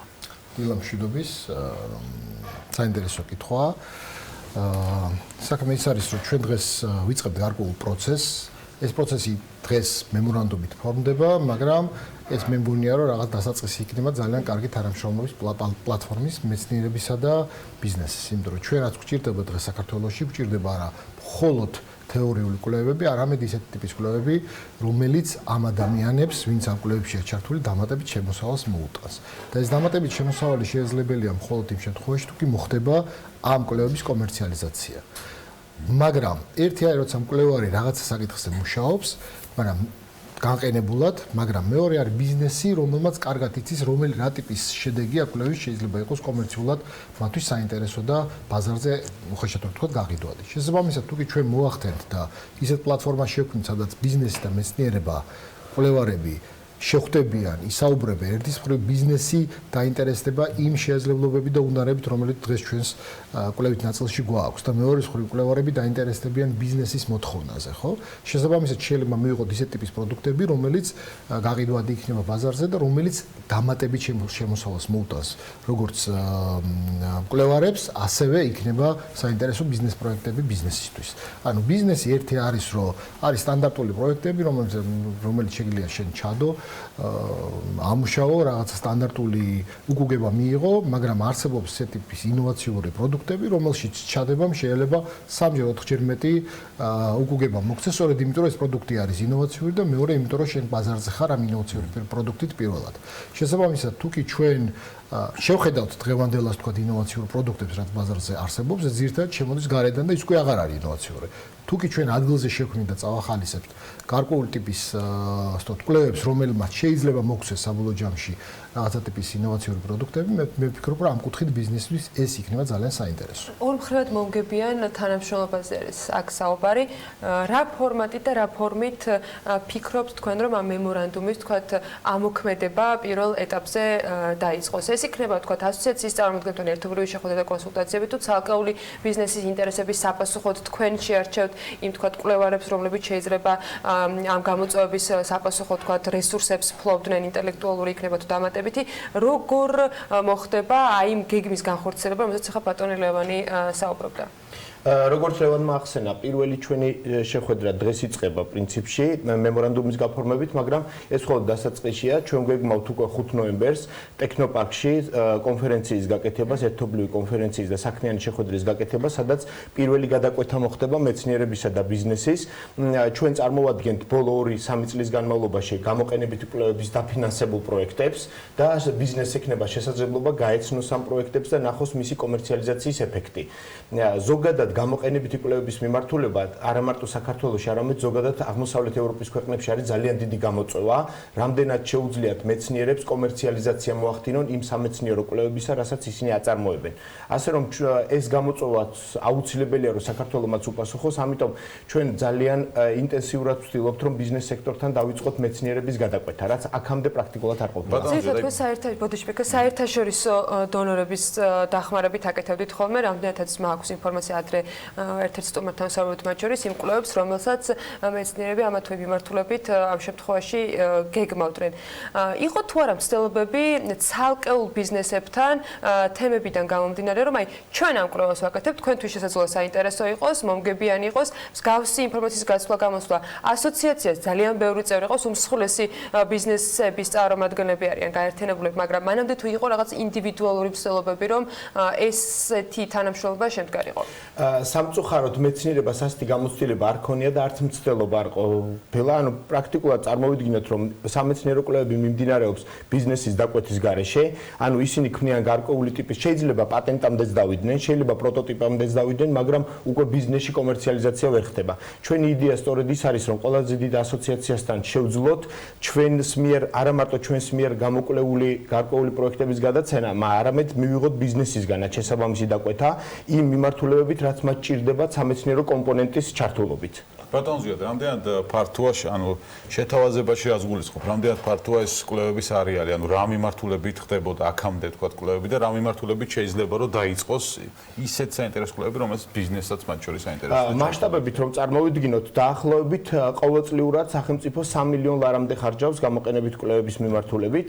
ჩვენ მსოფლიო ბანკთან გვაქვს ახლა დასრულებული მოლაპარაკება, რომლის მიხედვითაც $3 მილიონ მივიღებთ, რომელიც პრაქტიკულად 3-ჯერ გაზრდის ამ მიმართულებით დაფინანსებას, მაგრამ თავარია ჩვენთვის ეფექტი. რამდენად ეფექტური იქნება საბოლოო ჯამში და ხომ არ დარჩება ეს თქვათ ფუნდამენტური კვლევების გაგრძელებად, რაც ზოგადად ასეთი თქვათ ცუდი პრაქტიკა იყო, რადგან ხშირად ვამბობთ ხოლმე, რომ გამოყენებითი კვლევები ხშირად მეცნიერებისთვის ხდება ფუნდამენტური კვლევების გაგრძელება. ფუნდამენტური კვლევები ორი, რაც პრინციპულად მიუღებელია. ყველა ქვეყანაში გამოყენებითი კვლევების იდეა სწორედ ის არის, რომ სამომავლოდ პრაქტიკაში დაინერგოს. ხო, გამოყენებითი კვლევა ისე გამოიყენო. მე ლევან, აი რომელი მიმართულებით საშუალებით რა სექტორებს ასე ვთქვათ სჭირდება კვლევები დღეს საქართველოს ბიზნეს სექტორებს გულისხმობ გამოყენებითიც შეიძლება თეორია. მოდი ასე ვთქვათ, პირველ რიგში ჩვენ როცა გვერდ ვაყენებთ ბიზნეს და კვლევებს აქ არის არა მარტო შეთავაზება, ასე ვთქვათ, კვლევების მხრიდან, აი მე ეს კვლევა მაქვს და თუ გაინტერესებს, არამედ ისიც რომ ის ბიზნესი, რომელიც დღეს წარმოების ეტაპზეა, წარმოებაშია ჩართული და რაღაც საწარმოებს, მას სჭირდება რაღაცა ტიპის პროდუქტის ინოვაციურად ხედვა, დანახვა, ოპტიმიზაცია რაღაცა პროცესების და ამ შემდეგ და შეიძლება ესეთი ტიპის პროდუქტი, რომელიც მას აინტერესებს, სწორედ იყოს დაკვეთაც მოდიოდეს, იმიტომ რომ იცით რომ ხელოვნება, მეცნიერება და შემდეგ ისტორიულად სწორედ დაკვეთით ვითარდებოდა ხოლმე, როდესაც კონკრეტული ადამიანი გადაიხდიდა ფულს და მიიღებდა რაღაც პროდუქტს, ხო? შესაბამისად, თუ კი ჩვენ ეს პროცესი ჩავხდეთ, ანუ არა ის რომ ბიზნესთან მივიდეს ვიღაცა და უთხრას აი მე ეს პატენტი მაქვს და დააფინანსე, არამედ უკავშირის შესაბამისი არსებობდეს, რომ მოვიდეს ბიზნესზე, თქვას რომ მე მაქვს წარმოება, მე შემიძლია ეს და ეს გავაკეთო და თუ შეგვიძლია რაღაცა კონკრეტული შემოთავაზო და ის წავიდეს და იფიქროს, რაღაცა ინოვაციური შესთავაზოს და მოიტანოს მაგიდაზე დადოს, ხო? ანუ ეს არის სწორედ ის, რაც ერთი ნაწილია. მეორე ნაწილი არის, რომ თუ კი შენ გაქვს ფინანსური რესურსი, თავისუფალი ფინანსური რესურსი და გაინტერესებს საინვესტიციოდ რაღაცა პროდუქტი, თუ ადამიანს უკვე აქვს გამზადებული რაღაცა ტიპის ინოვაციური პროდუქტი, რომელსაც ხედავ რომ ბაზარზე ხარ პირველი და ამაში ინვესტიცია შენთვის საინტერესოა, მე არ მგონია რომ ასე ვთქვათ ადამიანი რომელიც ბაზარზე პირველობისთვის იბრძვის უარს იტყოდეს ესეთ ტიპის პროდუქტზე. ანუ აქ არის ერთის მხრივ ერთი არის, როდესაც შენ როგორც ბიზნეს გაქვს გარკვეული წარმოება და ამ წარმოებაში რაღაცა გჭირდება და მიდიხარ და უკვეთავ და მეორე როცა ბიზნესთან მიდის უკვე მეწარმე და ეუბნება აი ესეთი პროდუქტი მაქვს და გაინტერესებს თუ არა. ხო და ის თუ დაინახავს რომ იცი რა ამ პროდუქტს აქვს რაღაცა გრძელვადიანი ციკლი რომელიც მე უკუგებას მომიტანს რაღაცა ორჯერ სამჯერ მეც შეიძლება მეც იმიტომ რომ ეს ინოვაციური პროდუქტია და ახალი პროდუქტია ბაზარზე, ხო? რატომაც არა, მე მგონი რომ ბიზნესი ამ ასე ვთქვათ ინვესტიციას განახორციელებს.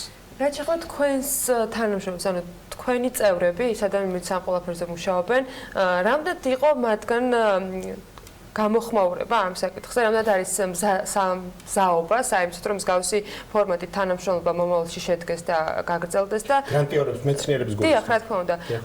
ვინც შეიძლება რომ ამ თანამშრომლობაში ჩართული მხარე იყოს და თქვენი როგორც მენეჯმენტის როლი რაში იქნება გამოხატული? ეს არის მთელი ციკლი, ასე ვთქვათ, ბოლო კითხვიდან რომ დავიწყოთ, არის მთელი ციკლი, როდესაც იწყება სამეცნიერო კვლევები, ის გადის გარკვეულ ეტაპებს.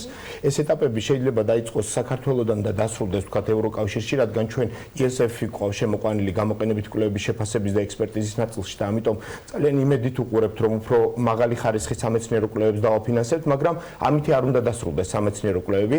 უახლოეს პერიოდში ძალიან ინტენსიურად ჩაერთვება JITA-ც, ანუ ინოვაციებისა და ტექნოლოგიების სააგენტო, რომ პატენტირებისა და პროტოტიპის შექმნის ნაწილში მიეხმაროს რუსთაველის ფონდს.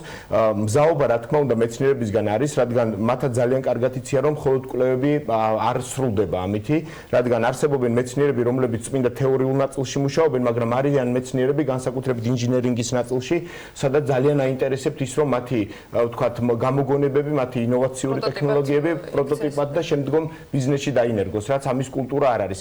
ასეთი ჯაჭვი დღემდე არ არსებობს პრაქტიკულად. რუსთაველის ფონდს არ აქვს, რა თქმა უნდა, იმის უფლებამოსილება, რომ ეს ჯაჭვი ბოლომდე შეკრას, აქედან გამომდინარე გვჭირდება ამ ჯაჭვის ნაწილები შევქმნათ, ასე ვთქვათ და ამიტომ ძალიან მნიშვნელოვანია, რომ ყველაზე მნიშვნელოვანი ნაწილი თავად ბიზნესი უშუალოდ ჩაერთოს, რადგან დღემდე არ ხდება არანაირი კომუნიკაცია, მეცნიერება ვითარდება თავისთვის და ბიზნესი, ვთქვათ, ანუ ვითარდება თავის მიმართულებით.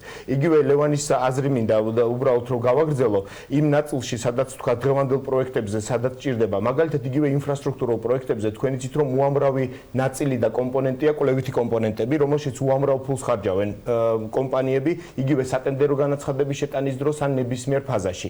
იგივე ურთულესი, ვთქვათ, საინჟინრო კონსტრუქციების აგების დროს და ასე შემდეგ. ამ ნაწილებში ჩვენ ვფიქრობთ, რომ მეცნიერებას ჩართვა შეუძლია. ენერგეტიკაში არა?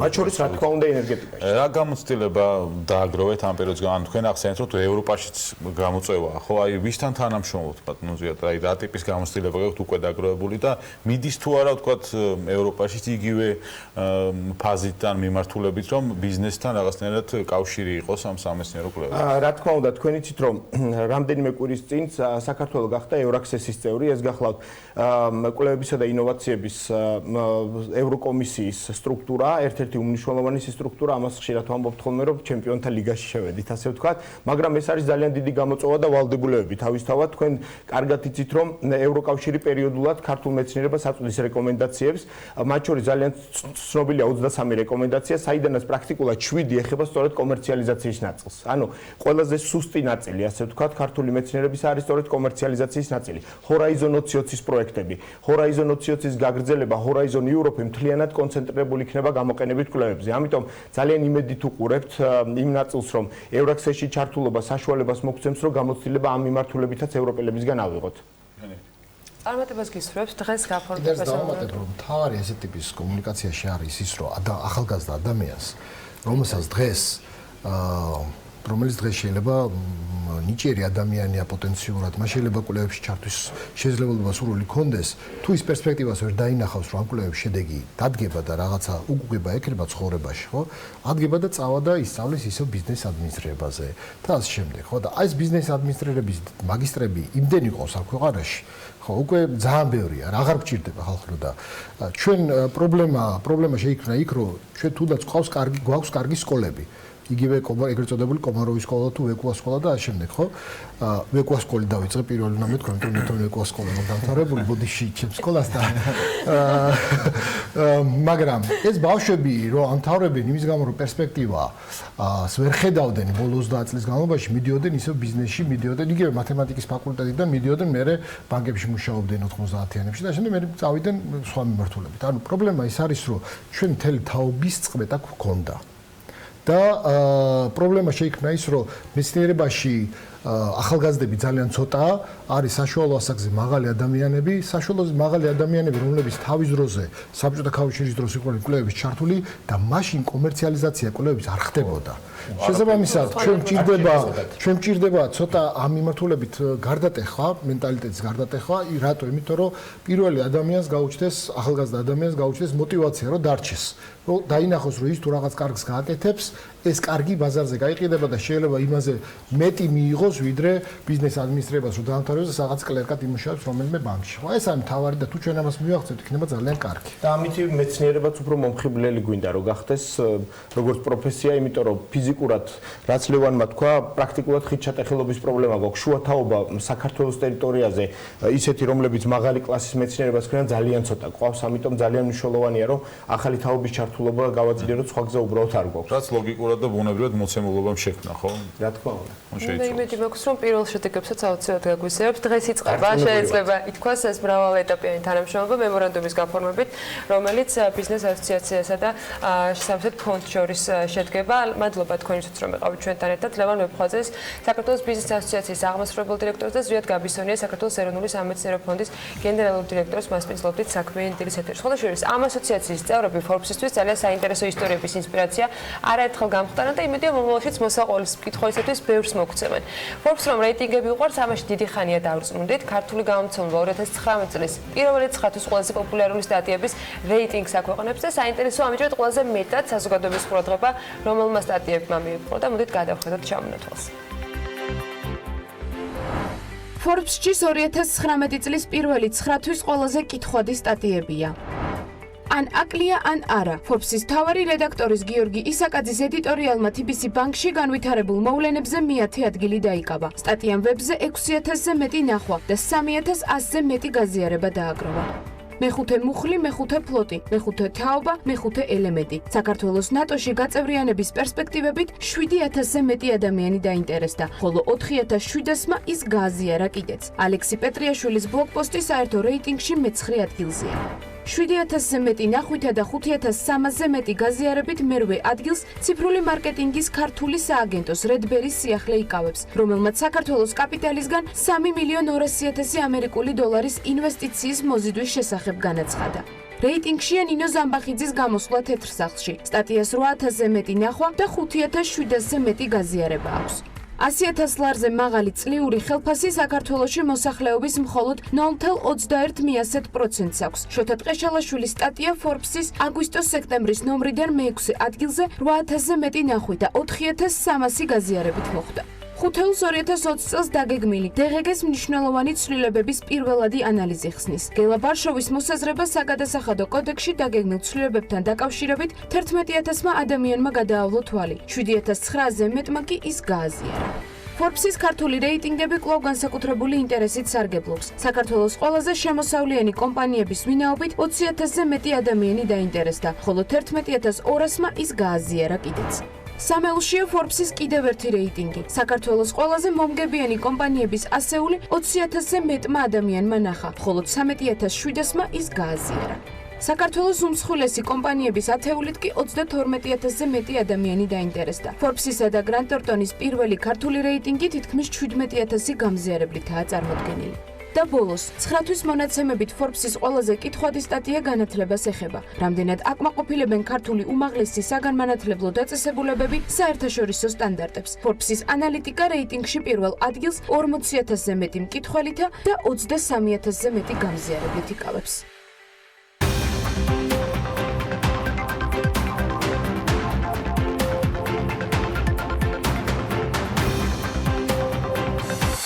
გადაცემის სპონსორია Nova. 200-ზე მეტი დასახელების ქართული პროდუქტი. მადლობა, რომ ირჩევთ ქართულს.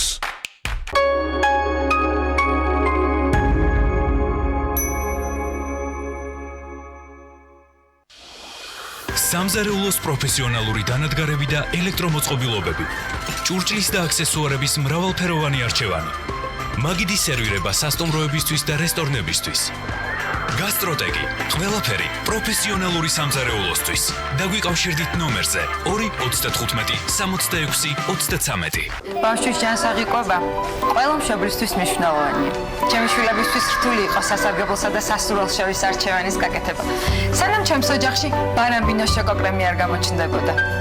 მოხალული თხილის, ჯანსაღი რძის და სურნელოვანი კაკაოს მარცვლების განსაკუთრებულმა შერწყმამ უნიკალური გემო შექმნა. ბარამბინოს შოკოკრემი, ჩემი ოჯახის ჰარმონიული კვების საიდუმლო.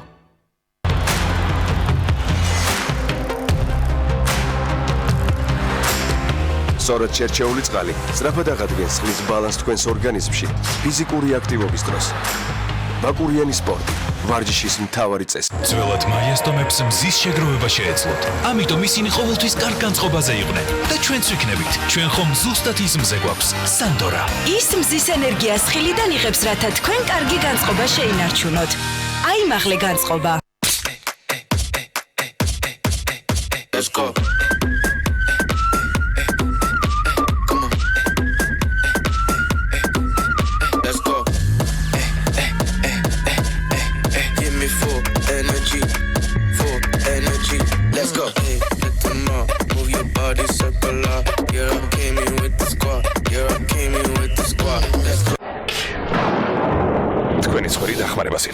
მე ვარ ოტრევინი, ცხვირების ჟინი. აქ ჩვენ გვჭირდება მაგია, უпроსტორედ მეცნიერება. მადლობა. სპრეი ოტრევინი მენთოლით და ევკალიპტით მოქმედებას იწყებს წუთებში და გრძელდება 12 საათამდე. წასვლის დროა. ოტრევინი და თქვენი ცხვირი სუნთქავს თავისუფლად. გამოყენებისას გაეცანით ინსტრუქციას კვედითი მოვლენების შესახებ დეტალური ინფორმაციის მისაღებად მიმართეთ ექიმს. დილაობით მე და ფუთულა მის საყვარელ ბალახს ვაგროვებთ. ამიტომ მისი რძე განსაკუთრებულია. მისგან ნაზი მაწონი მზადდება. ნაღებისაგან კი სქელი არაჟანი გამოდის. სოფლის ნობათი რჩეული, როდესაც ყველა დეტალი მნიშვნელოვანია. დამზადებულია სიყვარულით საღი რძისგან. Let's go.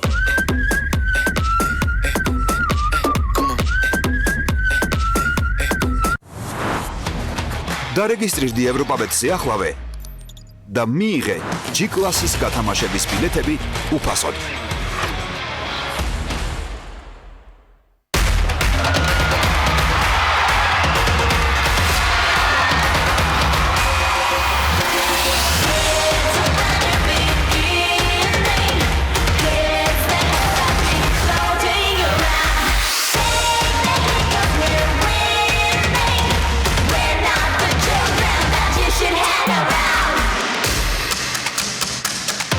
პროსტატა გიქმნის პრობლემას და ცხოვრებას გაბეზრებთ? პროსტამოლ უნო ანელებს პროსტატის შემდგომ გადიდებას და აუმჯობესებს ცხოვრების ხარისხს. პროსტამოლ უნო პრობლემასთან გამკლავების საუკეთესო გზა. გამოყენებისას გაიცანით ინსტრუქციას. გვერდითი მოვლენების შესახებ დეტალური ინფორმაციის მისაღებად მიმართეთ ექიმს. შაბათობით მარი და მისი დედიკო გემრიელ საუზმეს ამზადებენ. ხოლო მარტივი რეცეპტით ამზადებული არაჟანი პრეზიდენტი ყველაზე მნიშვნელოვანი ინგრედიენტია. ნოღიერი, ნაზი, მათი აღმძვრელი, უმაღლესი ხარისხის ნაღებისგან დამზადებული საოცრად გემრიელია. არაჟანი პრეზიდენტი, შეხედეთ ცხოვრებას მადიანად. Let's go.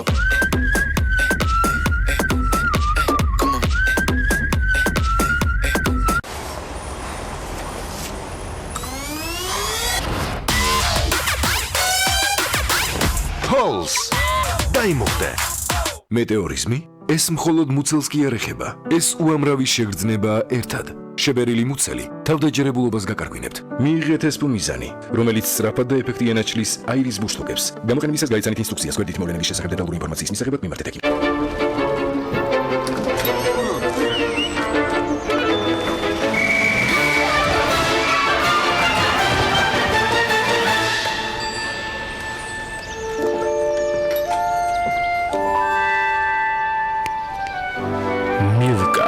თვით სინაზე. ჩვენ ყოველთვის ერთად ვიყავით, მაგრამ რაღაც შეიცვალა. აბა ახლა ნახეთ. დილით სახლის დაალაგება. დღისით შვილიშვილები. ესეგვებიც გვიანობამდე. და მე?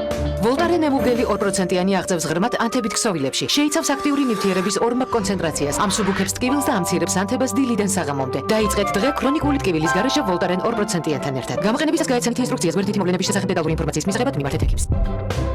გლოუ აპლიკაციაა, რომელსაც ყველაფერი მოაქვს, რაც გსურს. მოგშივდა? სუში? ან პიცა მოგინდა? თუ ხინკალი? შეუკვეთე გლოუს. თან შეგიძლია თვალი ადევნო შენ შეკვეთას და კურიერსაც დაუკავშირდე, სანამ შენთან მოვა. გახსოვდეს, გლოუს საჭმლის გარდა ბევრი სხვა რამ მოაქვს. სურსათი, ფარმაცევტული პროდუქტები, ყვავილები და საჩუქრები. გადმოწერე აპლიკაცია და შეუკვეთე გლოუს რაც გინდა. საქართველოს მთებში ყველაფერი სრულყოფილია. მაპატი ლამაზო, ამ სრულყოფილებაში შენ ერძე უთუოდ მოიაზრება. სანტინოს რძე იქმნება იქ, სადაც მეფობს ბუნება. სწორედ ამიტომ ინარჩუნებს მთის ყველა სიკეთეს და ეს სრულყოფილება იგრძნობა მის თითოეულ წვეთში. სანტინო შექმნილია საქართველოს ბუნების მიერ.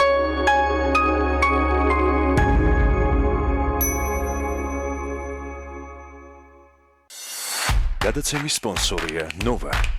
200-ზე მეტი დასახელების ქართული პროდუქტი. მადლობა, რომ ირჩევთ ქართულს.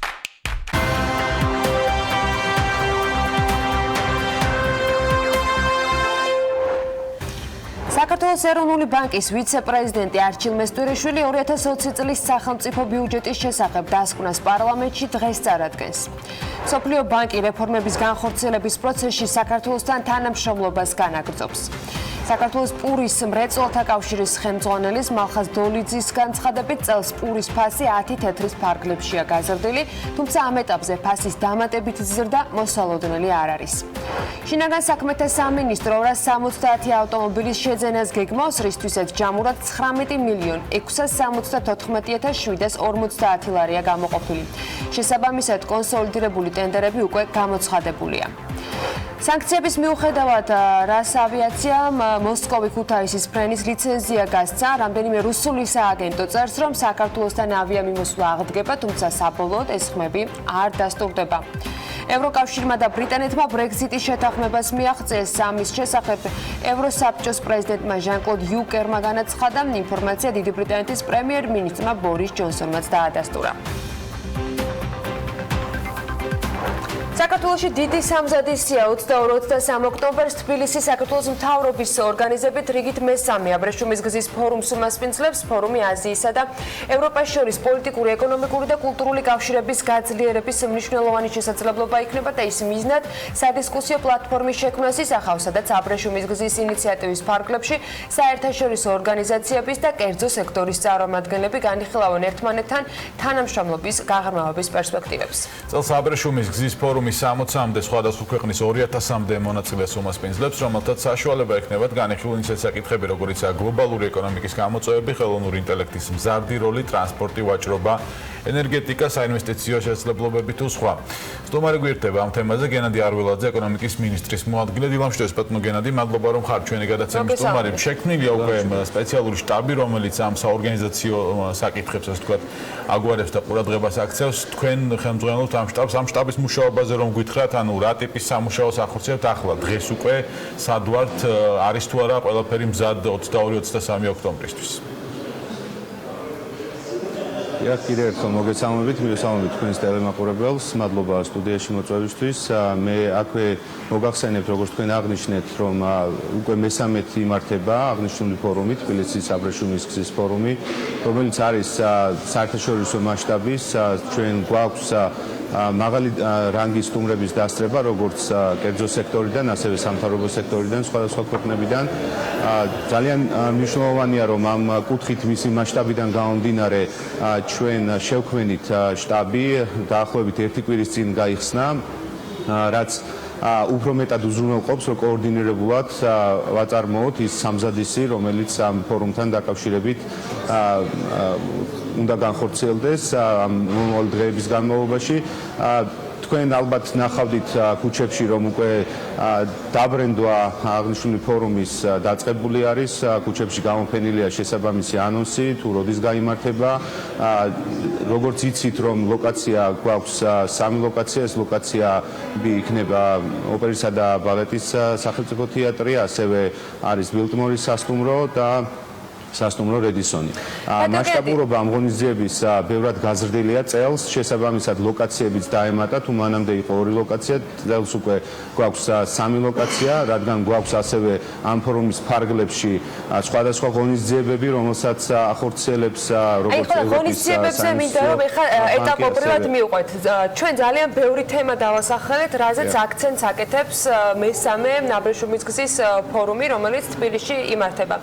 სპიკერების ჩამონათვალი ხელმისაწვდომი არის, ფაქტობრივად ყველა გადავავლეთ თვალით, ძალიან საინტერესო დისკუსიები შეიძლება შედგეს, მაგრამ თქვენგან მინდა ახლა მოვისმინო, ვინ იქნებიან კონკრეტულად რა თემებზე წარმოდგენილები, რა არის მიზანი ამ ფორუმის, რა შედეგით გინდათ რომ დასრულდეს და მონაწილეები, რომელიც რამდენიმე ქვეყნიდან და საერთაშორისო ინსტიტუტებიდან მოიყრიან თავს, რა მიმართულებით იქნებიან თქვენთვის, როგორც ხელისუფლების წარმომადგენლისათვის საინტერესო ამ ფორუმზე. ბატონო, მე მოგახსენებთ უბრალოდ ჩამოთვლა ესე რთული იქნება, რადგან 50-ზე მეტი სპიკერი არის მხოლოდ სპიკერი, რომელიც წარმოდგენილი იქნება სხვადასხვა პანელებზე, როგორც თქვენ უკვე ანონსში თქვით, არის თემები, რომელიც არის შემადგენელი ნაწილი აბრეშუმის გზის. აბრეშუმის გზა ზოგადად არის სავაჭრო და ეკონომიკური კავშირების გაძლიერება ქვეყნებს შორის და ჩვენი ფორუმიც ემსახურება ზუსტად ამას ამ წლების განმავლობაში, რომ უფრო მეტად გაძლიერდეს სავაჭრო ურთიერთობები რეგიონის ქვეყნებს შორის და რეგიონის გარეთაც. შესაბამისად, ჩვენ ვსტუმრობს მაღალი დონის სტუმრები, როგორც სამეზობლოდან, ასევე ევროკავშირის წევრი ქვეყნებიდან. მნიშვნელოვანია, რომ წელს ყავს სამეზობლოდან ვიცე-პრემიერების დონეზე სტუმრები, ასევე წარმოდგენილი არიან ვაჭრობის, ენერგეტიკის და ეკონომიკის მინისტრები და აქვე მინდა აღვნიშნო, რომ კერძო სექტორიდან წელს უპრეცედენტოდ მაღალი დონის დასწრება გვაქვს, როგორც რაოდენობრივად 400-ზე მეტი კერძო სექტორი არის საერთაშორისო კომპანიები სტუმრობენ საქართველოს, ასევე მნიშვნელოვანია, რომ ისინი წარმოდგენილი არიან უმაღლეს დონეზე. აქვე მინდა ყურადღება გამომახვილო, რომ 22-ში არის პოლიტიკური დიალოგი, რომელიც სხვადასხვა პანელებზე, როგორც მე თემატურ პანელებზე უკვე ჩამოთვალე, ეს არის ვაჭრობა, ტრანსპორტი, აქვე არის ენერგეტიკის მიმართულება, ხელოვნური ინტელექტი. ეს ის ძირითადი თემატიკა არის, რომლის ირგვლივაც მოხდება, გაიმართება პოლიტიკური დიალოგი. აქვე მნიშვნელოვანია, რომ 23 ოქტომბერს უკვე ჩვენ გვექნება საინვესტიციო ფორუმი, საინვესტიციო ფორუმის ფარგლებში ჩვენ გვეყოლებიან სხვადასხვა კომპანიის ხელმძღვანელების დონეზე წარმოდგენილი პანელებზე, რომლებიც უშუალოდ გააცნობენ საქართველოში მათ გამოცდილებას იმ კომპანიებს, რომლებიც მათ შორის პირველად სტუმრობენ საქართველოს. ბატონო გენადი, ანა მიკითხავთ მიზნებთან დაკავშირებით ამ ფორუმის საქართველოში ბიზნესის კეთება. წლევანდელი ფორუმის მიზნებზეც ასე ვთქვათ, რომ თქვა და გამოცდილება, რომელიც ამ პერიოდს ორი ფორუმი უკვე გაიმართა, როგორც არაერთხელ აღნიშნეთ, რა კონკრეტული შედეგები იყო დღეს შეგვიძლია. თქვენ რა პორტფელი უნდა დაახვეწოთ? წახან როცა კითხეთ, ან თქვენ რა სახვედრებთ კონკრეტულად, რა არის თქვენთვის პრიორიტეტი, რომ იმ პოტენციურ ინვესტორებს და იმ თქვათ ქვეყნების წარმომადგენლებს, რომლებიც საქართველოში, როგორც თქვენ აღნიშნეთ, რეგიონიდან განსაკუთრებით ვიცე-პრემიერების დონეზე იქნებიან წარმოდგენილი, რა სახვედრებთ, რა გინდათ რომ შესრულდეს? ანუ მიზანი რა გინდათ რომ იყოს მიღწეული ამ ფორუმიდან?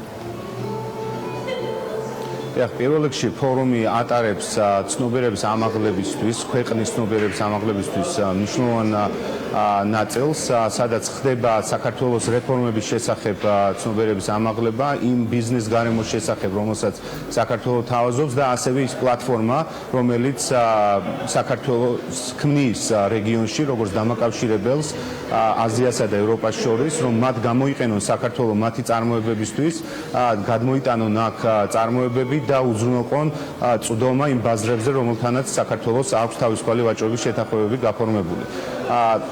ფაქტიურად საქართველოს რეგიონში პოზიციონირებს როგორც ერთადერთი ქვეყანა, რომელსაც ერთდროულად აქვს თავისუფალი ვაჭრობის შეთანხმება და ბაზარზე წვდომა როგორც ევროკავშირის წევრ-ქვეყნებთან, ასევე ჩინეთის უმსხვილეს ბაზარზე, რაც უნიკალური შესაძლებლობაა თუ გადავხედავთ ჩვენ რეგიონის სხვა ქვეყნებთან შედარებით, რომელიც აძლევს ნამდვილად საშუალებას იმ ინფრასტრუქტურით, რომელსაც ასევე ჩვენ ვანვითარებთ, რომ უფრო მარტივად მოხდეს ტრანსპორტის გადაადგილება საქართველოს გავლით, ანუ ტრანზიტულად იქნეს საქართველო გამოყენებული.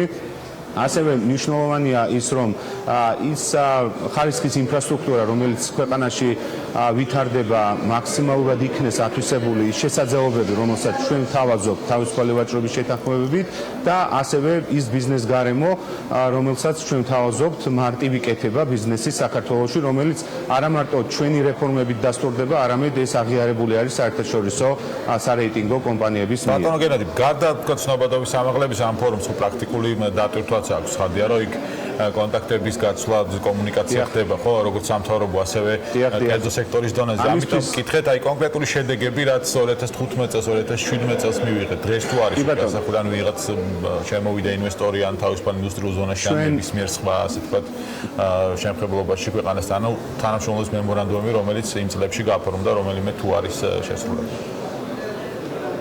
დიახ, მადლობთ ამ კითხვისთვის. ჩვენ როგორც იცით, წინა ფორუმზე გაფორმდა სხვადასხვა შეთანხმებები, მემორანდუმები, როგორც სახელმწიფოების შორის, ასევე კერძო სექტორს შორის, რამოდენიმე ბანკმა მათ შორის გააფორმა სხვადასხვა შეთანხმება.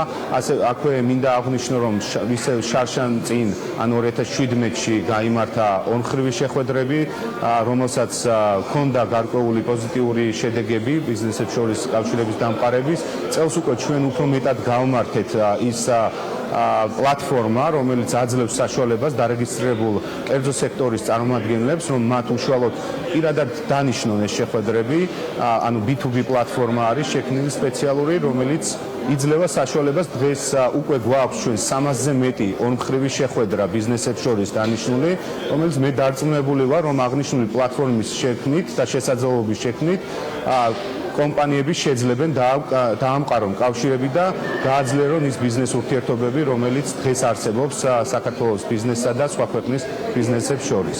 მათ შორის ჩვენ ვსტუმრობს წელს ლოჯისტიკური ძალიან მნიშვნელოვანი კომპანიები, რომლებიც მსოფლიოში წამყვანი კომპანიები არიან, როგორც ამერიკიდან, ასევე სპარსეთის ყურის ქვეყნებიდან, რომლებიც უშუალოდ ფიქრობენ გარკვეულწილად, რომ საქართველოში ისინი განახორციელებენ გარკვეულ ინვესტიციებს. აი მათ ლოჯისტიკის მიმართულებით რას ახვედრებთ, რა უნდა შესთავაზოთ? იქნება თუ არა ახალი პროექტი რამე საქართველოს ხელისუფლების მხრიდან შეთავაზებული და დაანონსებული?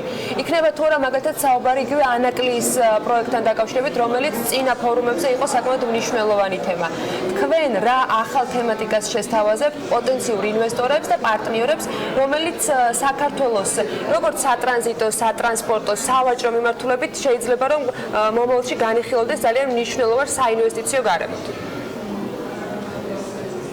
დიახ, ჩვენ თავაზობთ ქვეყანას როგორც საინვესტიციო და ლოჯისტიკურად ყველაზე ხელსაყრელს, იმიტომ რომ როგორც აღნიშნე არის ვართ უმოკლესი გზა დამაკავშირებელი ევროპასა და აზიას შორის, შესაბამისად საქართველოში გვაქვს ჩვენ კონკრეტული რამოდენიმე პროექტი, მათ შორის ლოჯისტიკური ცენტრების განვითარების მიმართულებით, რომელიც განსაზღვრული იქნა ორ მიმართულებით, ერთი არის დასავლეთი და მეორე აღმოსავლეთი. ეს არის გამზადებული პროექტი, რომელიც შეგვიძლია მათ შორის შევთავაზოთ და ასევე არსებობს სხვადასხვა პროექტები, რომელიც არის მიმდებარედ სხვადასხვა პორტებთან, რომელიც მისცემს მათ საშუალებას სხვადასხვა დაინტერესებულ მხარეებს, რომ განავითარონ ლოჯისტიკური მიმართულება, ცენტრები დაარსონ აქ და ქუთაისის და თბილისის ვაჭრობა საქართველოს მეშვეობით, რომელ პროექტიც ასე ვთქვათ, რამდენიმე წლის წინ იყო ეს დასრულებულია ამ პროექტების შესწავლა, ანუ გამზადებული აღნიშნულ პროექტთან დაკავშირებით ერთხელ ინტერესთა გამოხატვა გამოცხადდა, შესაბამისად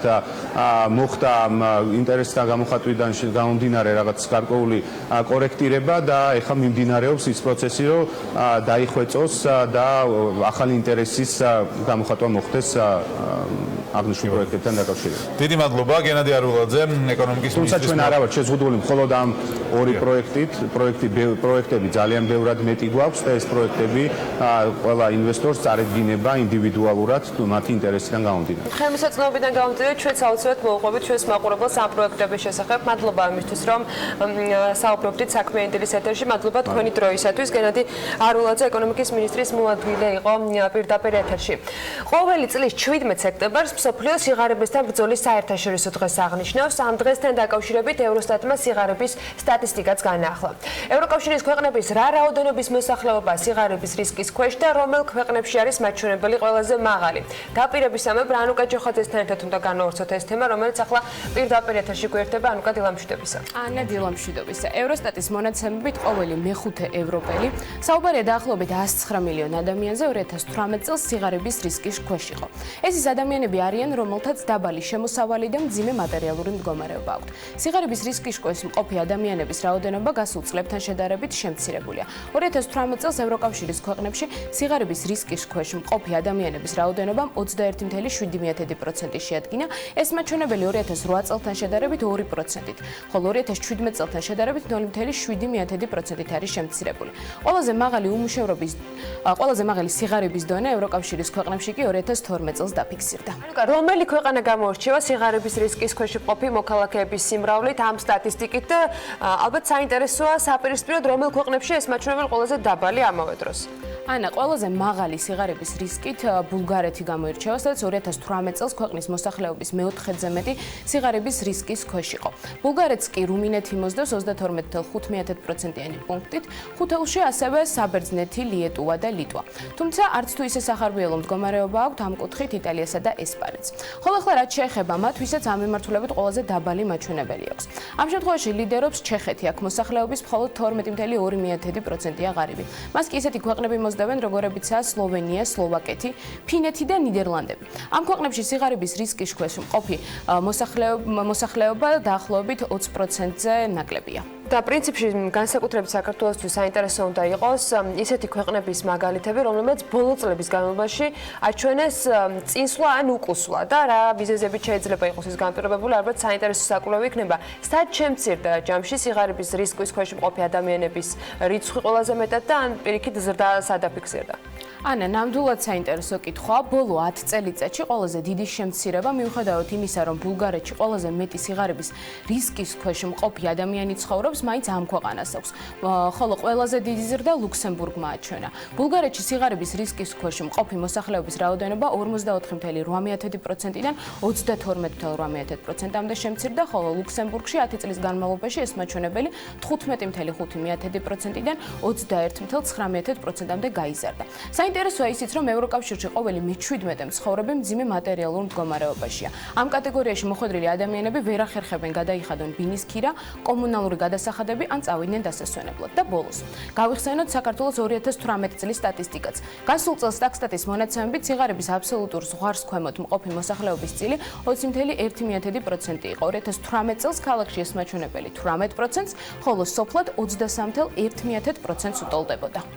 მადლობა ანუკა მიმოხილვისათვის.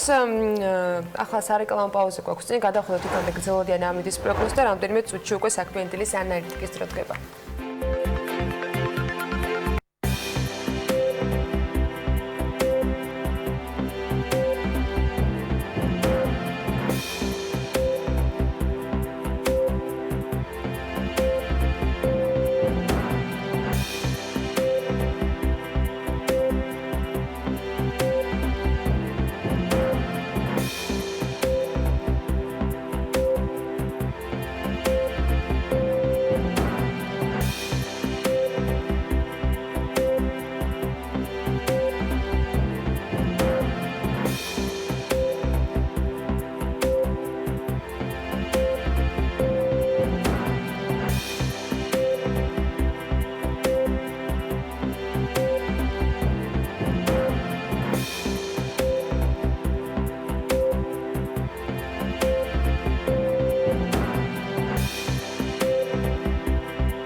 გადაცემის სპონსორია Nova. 200-ზე მეტი დასახელების ქართული პროდუქტი. მადლობა, რომ ირჩევთ ქართულს.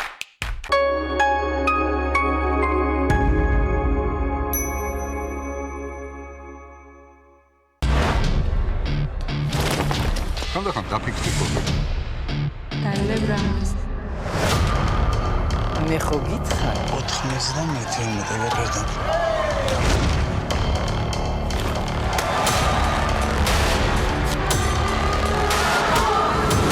თქვენი ბილეთები. გამარჯობა შვილი.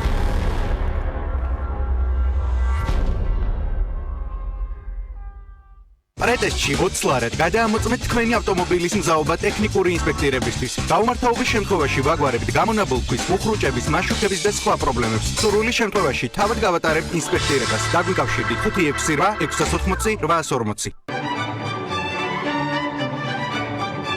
გასტროტეკი. ხორეკა სახჭურვილობა.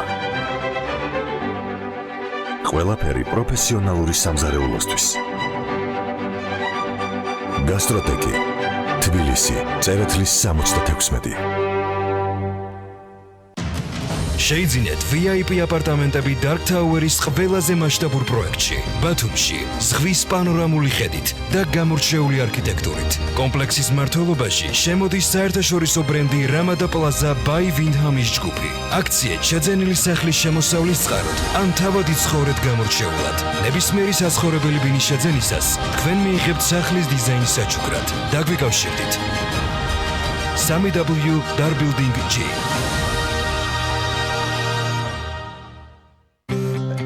როცა გაციება მთელი დღის გეგმებს გიცვლით. დგება TerraPlus-დრო.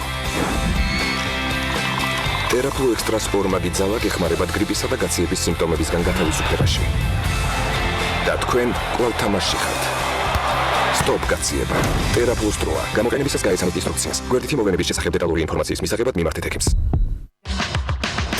სლოტ კლუბების ქსელი 3-7-იანი გთავაზობთ საუკეთესო აპარატებს. ყველაზე მაღალ 20%-იან cashback კლუბის VIP წევრებისთვის. ყოველ პარასკევს იმართება 7-იანების ტურნირი.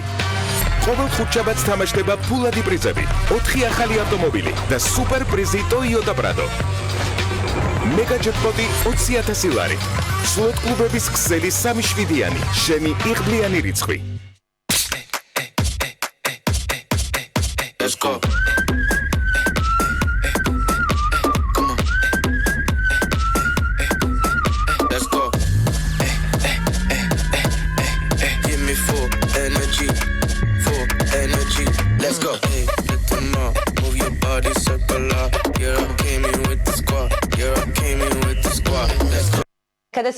როდესაც პაციენტი კლინიკაში კბილების მგრძნობელობის პრობლემით მოდის, ყოველთვის მიგვითითებს საცტკივა. მომატებულ მგრძნობელობის შეგრძნებას ნერვის იმპულსი იწვევს. ამ დროს კი სიცივეზე მწვავე ტკივილი წარმოიქმნება. სიტუაცია შეიძლება გაუარესდეს. ასეთ პაციენტებს აუცილებლად ვურჩევ კბილის პასტის შეცვლას.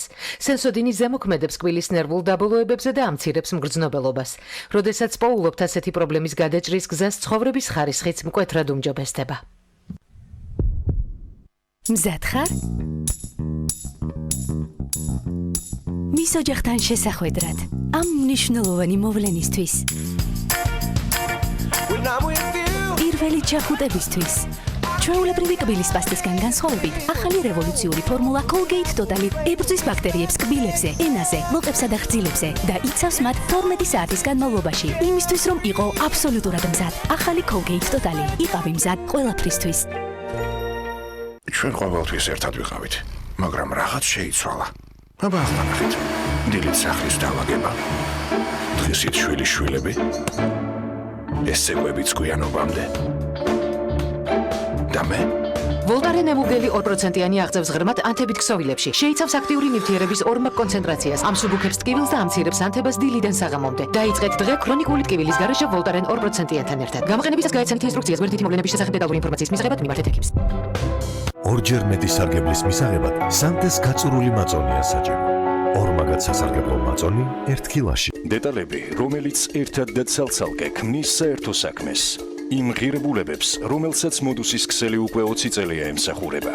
ვაწარმოებთ საქართველოში, ასევე მსოფლიო ბაზრიდან გაწვდით პროდუქციის მრავალფეროვან არჩევანს.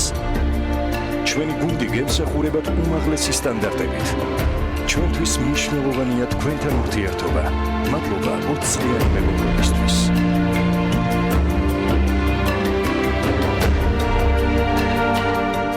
თანაბარის სითბო ოთახებში, ცხელი წყალი აბაზანასა და სამზარეულოში. ბოშის გათბობის და ცხელი წყლის ქვაბი გამოირჩევა ეკონომიურობით და ექსპლუატაციის ხანგრძლივი ვადით. ქებული კლიმატი, ჩვენ ვქმნით აინს. დავიკავშირდით 202 22 22. იცი რა არის გალფ-კლუბი? გალფ-კლუბი არის ზრდადი ფასდაკლების და დაგროვების ბარათი. აგროვებ ქულებს და იღებს სპეციალურ შემოთავაზებებს პარტნიორი ორგანიზაციებისგან. ქულებით ყიდულობ საწვავს ან ნებისმიერ პროდუქტს გალფ სტორის ქსელში. იხდი კომუნალურ გადასახადებს. მონაწილეობ სხვადასხვა აქციებსა და გრანდიოზულ გათამაშებებში. გალფ-კლუბი არის მობილური აპლიკაცია. SMS რეპორტინგი, 15 თეთრი ფასდაკლება ყოველ კვირადღეს, 50%-იანი ფასდაკლება ჰოთ-დოგსა და ყავაზე. გაორმაგებული ქულების აქციები, გათამაშებები, ახალი შესაძლებლობები და ეს ყველაფერი ერთ ბარათში. გალფ-კლუბი, ყველაფერი რაც თქვენ გჭირდებათ.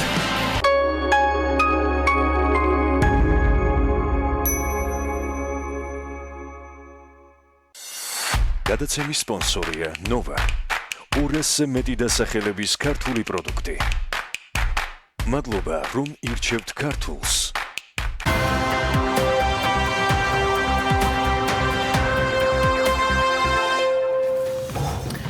წესით რთული მისახვედრე არ უნდა იყოს, რა შეიძლებოდა ყოფილიყო საქმიანი დინის ანალიტიკაში მთავარი თემა. ანაკლის თემაზე ბევრი ვისაუბრეთ და კიდევ ბევრი ძალიან საინტერესო მიმართულება არსებობს, რომელსაც ელე კვანჭოლაშვილი უკვე საქმიანი დინის ანალიტიკაში ისაუბრებს და ის შემოგვიერთდა სტუდიაში ანალიტიკების. გამარჯობა ანა, მართალი ხარ, აბსოლუტურად გეთანხმები, ყველა ვიცით რა უნდა ყოფილიყო მთავარი თემა, ეს უნდა ყოფილიყო ანაკლის პროექტი და ჯამში იმაზე შეჯერება, რომ 2019 წლის ბოლომდე უნდა შეასრულოს პირობა ანაკლის კონსორციუმმა, რასაც სიმართლე გითხრა, პირადად მე ვუყურებ უფრო როგორც პრობლემური სიტუაციის გახანგრძლივებას, დროში გადავადებას, ვიდრე ვთქვათ მის მოგვარებას, რადგან მოცემულობები, რომლებიც უნდა შეიცვალოს იმისთვის, რომ რაღაც მოგვარდეს, უნდა შეიცვალოს არა მხოლოდ ანაკლის კონსორციუმის აქტივობის და შესაძლო კომპრომისების კვალდაკვალაც, არამედ მთავრობის იგივე დამოკიდებულების შედეგადაც, რასაც სამწუხაროდ ამ დრომდე პირი არ უჩანს. სწორედ ამიტომ გაგაწმილებ, არ გადავწყვიტე ამ თემისთვის ხელის მოკიდება საქმიანი დილის ანალიტიკისთვის.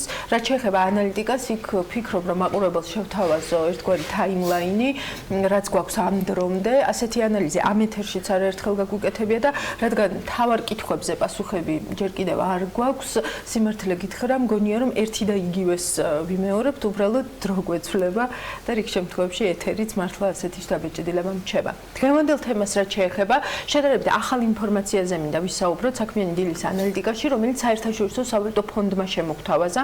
ფონდმა წევრი ქვეყნების ეკონომიკური მაჩვენებლები განაახლა და ამ განახლების შემდეგ საქართველოს 2019 წლის ეკონომიკური ზრდის პროგნოზი 4.6%-ია. ეკონომიკური ზრდის ამ ტემპით საქართველოს მსოფლიოში 44 ადგილს იკავებს.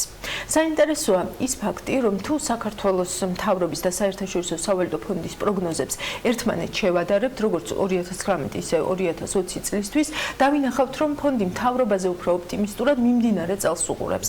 თუ ფონდის პროგნოზით წელს საქართველოს ეკონომიკა 4.6%-ით გაიზრდება, საქართველოს მთავრობა ვარაუდობს, რომ ზრდა ოდნავ უფრო დაბალი იქნება 4.5% და პირიქით, თუ მთავრობის პროგნოზი მომავალი წლისთვის არის 5%, საერთაშორისო სავალუტო ფონდი ვარაუდობს, რომ ზრდა ოდნავ უფრო დაბალი იქნება 4.8%.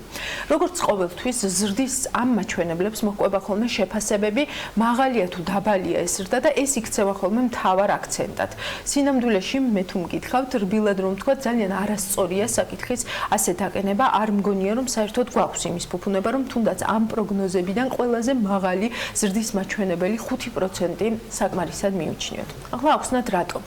თუ 2019-2020 წლებში 5%-იანი ზრდა გვექნება საშუალოდ, მაშინ 2020 წლის ბოლოსთვის ერთ სულზე შემოსავალი ნომინალში იქნება 12.141 ლარი. ახლა მივაკითხოთ ყველასგან დავიწყებულ სტრატეგიული განვითარების დოკუმენტს, რომელიც წინა კვირას ისევ საქმიანი დილის ანალიტიკაში გავაცოცხლეთ და შევხედოთ რა იყო ქართული ოცნების სამიზნე მაჩვენებელი ამ მიმართულებით. გრაფიკაზე ნათლად ხედავთ, რომ მთლიანი შიდა პროდუქტი ერთ სულზე ლარი ნომინალური საპროგნოზო მაჩვენებელი არის 13,000 ლარი. თანაც იგივე გრაფიკას რომ შევხედავთ და ინფლაციის 3%-იან მაჩვენებელს ამოვიკითხავთ, კიდევ უფრო დაშორებული მოგვეჩვენება ერთ სულზე შემოსავლის მაჩვენებელი იმისგან, რაც ქართულ ოცნებას ჰქონდა ჩაფიქრებულ პროგნოზირებული. ეს არის სრულიად კონკრეტული და ძალიან თვალსაჩინო ერთი არგუმენტი, თუ რატომ ვერ პასუხობს 5%-იანი ეკონომიკური ზრდა ინკლუზიური ეკონომიკის იმ გამოწვევებს, რაზეც აქცენტს თავად მთავრობა აკეთებდა მთელი ამ წლების განმავლობაში, რასაც პრაქტიკულად შეწირა დღევანდელი გადმოსახედიდან ყველაზე მეტად მემარჯვენე ხედვის მქონე პრემიერ-მინისტრი გიორგი კვირიკაშვილი და რაზეც წესით მთავრობას მთელი 7 წლის განმავლობაში უნდა ეზრუნა, რადგან ეს დათქმაც თავის დროზე სტრატეგიულ დოკუმენტში დიდი სამით სწორედ ქართულმა ოცნებამ ჩაწერა. კიდევ ერთი არგუმენტი. ძალიან უხეშად რომ ვთქვათ, ემპირიული არითმეტიკული დამოკიდებულება არსებობს, რომ ყოველი 1 მილიარდი ამერიკული დოლარის მოცულობის უცხოური ინვესტიცია უდრის 4-5%-იან ეკონომიკურ ზრდას. ეს თავის დროზე Forbes Georgia's ლადო გურგენიძემ უთხრა, თუმცა მარტივი დაგუგუვითაც შეგიძლიათ დარწმუნდეთ, რომ ეს მიმართება ძალიან ბევრ, მათ შორის ლიტერატურაშიც არის დეტალურად აღწერილი. ჩვენ რა სურათი გვაქვს? ყველა ის პოტენციური მსხვილი პროექტი, რომელსაც მართლაც აქვს რეალური შანსი ქვეყანაში შემოიტანოს ამ მოცულობის ინვესტიცია, იქნება ეს ჰიდროენერგეტიკის მიმართულებით თუ იგივე ანაკლიის სპორტი და მის უკანარსებული მთელი ქალაქი, ან გაჩერებულია, ან დიდი წინააღმდეგობა ხდება, ან უბრალოდ სრულ გაურკვევლობაშია, რაც ინვესტიციების მოზიდვისთვის ყველაზე დიდი მტერია გაურკვევლობა. ახლა კითხვა, აბა Standard & Poor's-მა რომ სუვერენული რეიტინგი გაგვიზარდა, ნამდვილად გაგვიზარდა და ეს ძალიან კარგია, მაგრამ გაზრდილ რეიტინგს გამოყენებაც უნდა. როგორ ამას თავად Standard & Poor's-იც გვკარნახობს, კერძოდ Standard & Poor's-ი აღნიშნავს, რომ ეკონომიკის ერთ-ერთ წამყვან სისუსტედ კვლავ დაბალი შემოსავლები რჩება და რეიტინგის შემდგომი გაუმჯობესება, მათ შორის ეროვნული შემოსავლების ზრდაზეც იქნება დამოკიდებული. რეგიონთან შედარებით მაღალი საშუალო ზრდის ასე ახასიათებს Standard & Poor's-ი 2015-2018 წლებში საშუალოდ 4%-იან ეკონომიკურ ზრდას საქართველოს შემთხვევაში. ამის მიუხედავად Standard & Poor's მიუთითებს, რომ 2022 წლის ბოლომდე ნაკლებ სავარაუდოა, რომ ერთ მოსახლეზე მთლიანი შიდა პროდუქტის ოდენობამ 5,000 ამერიკულ დოლარს მიაღწიოს. შედარებისთვის 2019 წლისთვის მთლიანი შიდა პროდუქტი ერთ მოსახლეზე 4,300 ამერიკულ დოლარს შეადგენს, რაც Standard & Poor's-ის შეფასებით გლობალურ ჭრილში კვლავ დაბალ მაჩვენებელს წარმოადგენს. ეს პირდაპირი ციტატაა.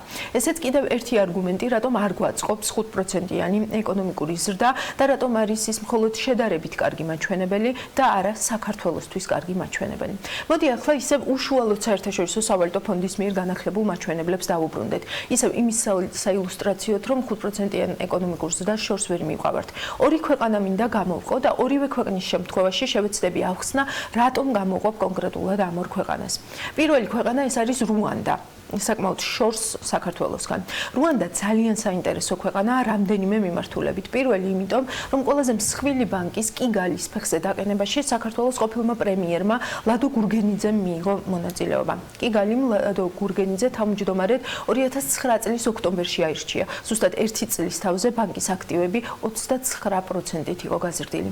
თუმცა ამ მოცემულ მომენტში ჩემთვის ეს ქვეყანა იმითაც არის საინტერესო, რომ 2008 წლის შემდეგ, როდესაც საქართველოს ბანკმა ნომერ პირველ რეფორმატორ ქვეყნად დაასახელა, ანუ ისეთ ქვეყნად, რომელმაც ყველაზე სწრაფად გაატარა რეფორმები ბიზნესის წარმოების გასამარტივებლად, რუანდა აღმოჩნდა ის ქვეყანა, რომელმაც რეალურად გამოიყენა საქართველოს როგორც წარმატების მოდელი. ამ საქმეშიც ალბათ ერია ბატონი ლადო გურგენიძის ხელი.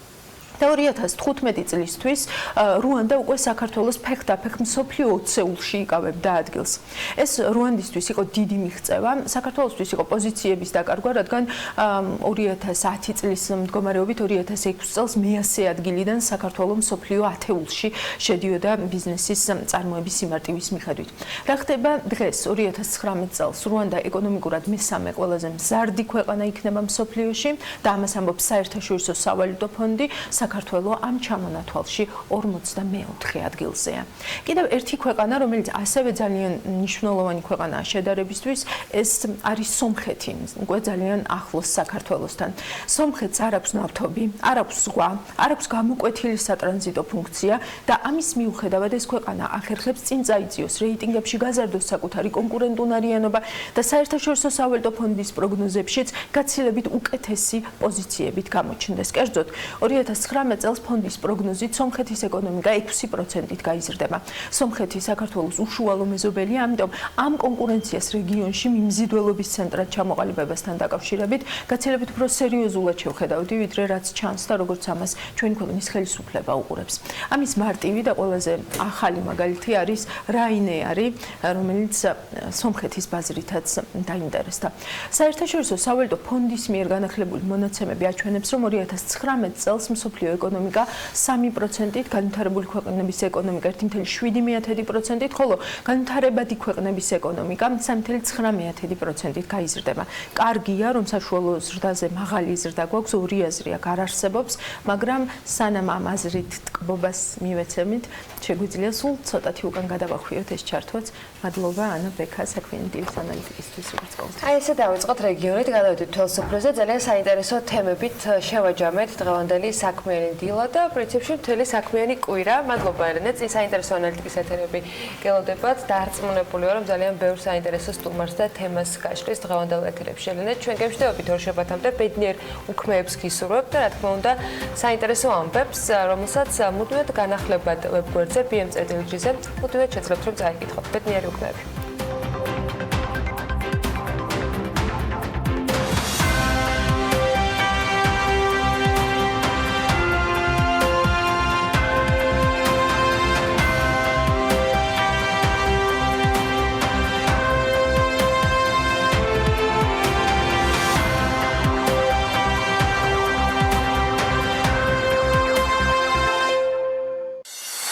გადაცემის სპონსორია ნოვა. 200-ზე მეტი დასახელების ქართული პროდუქტი. მადლობა, რომ ირჩევთ ქართულს.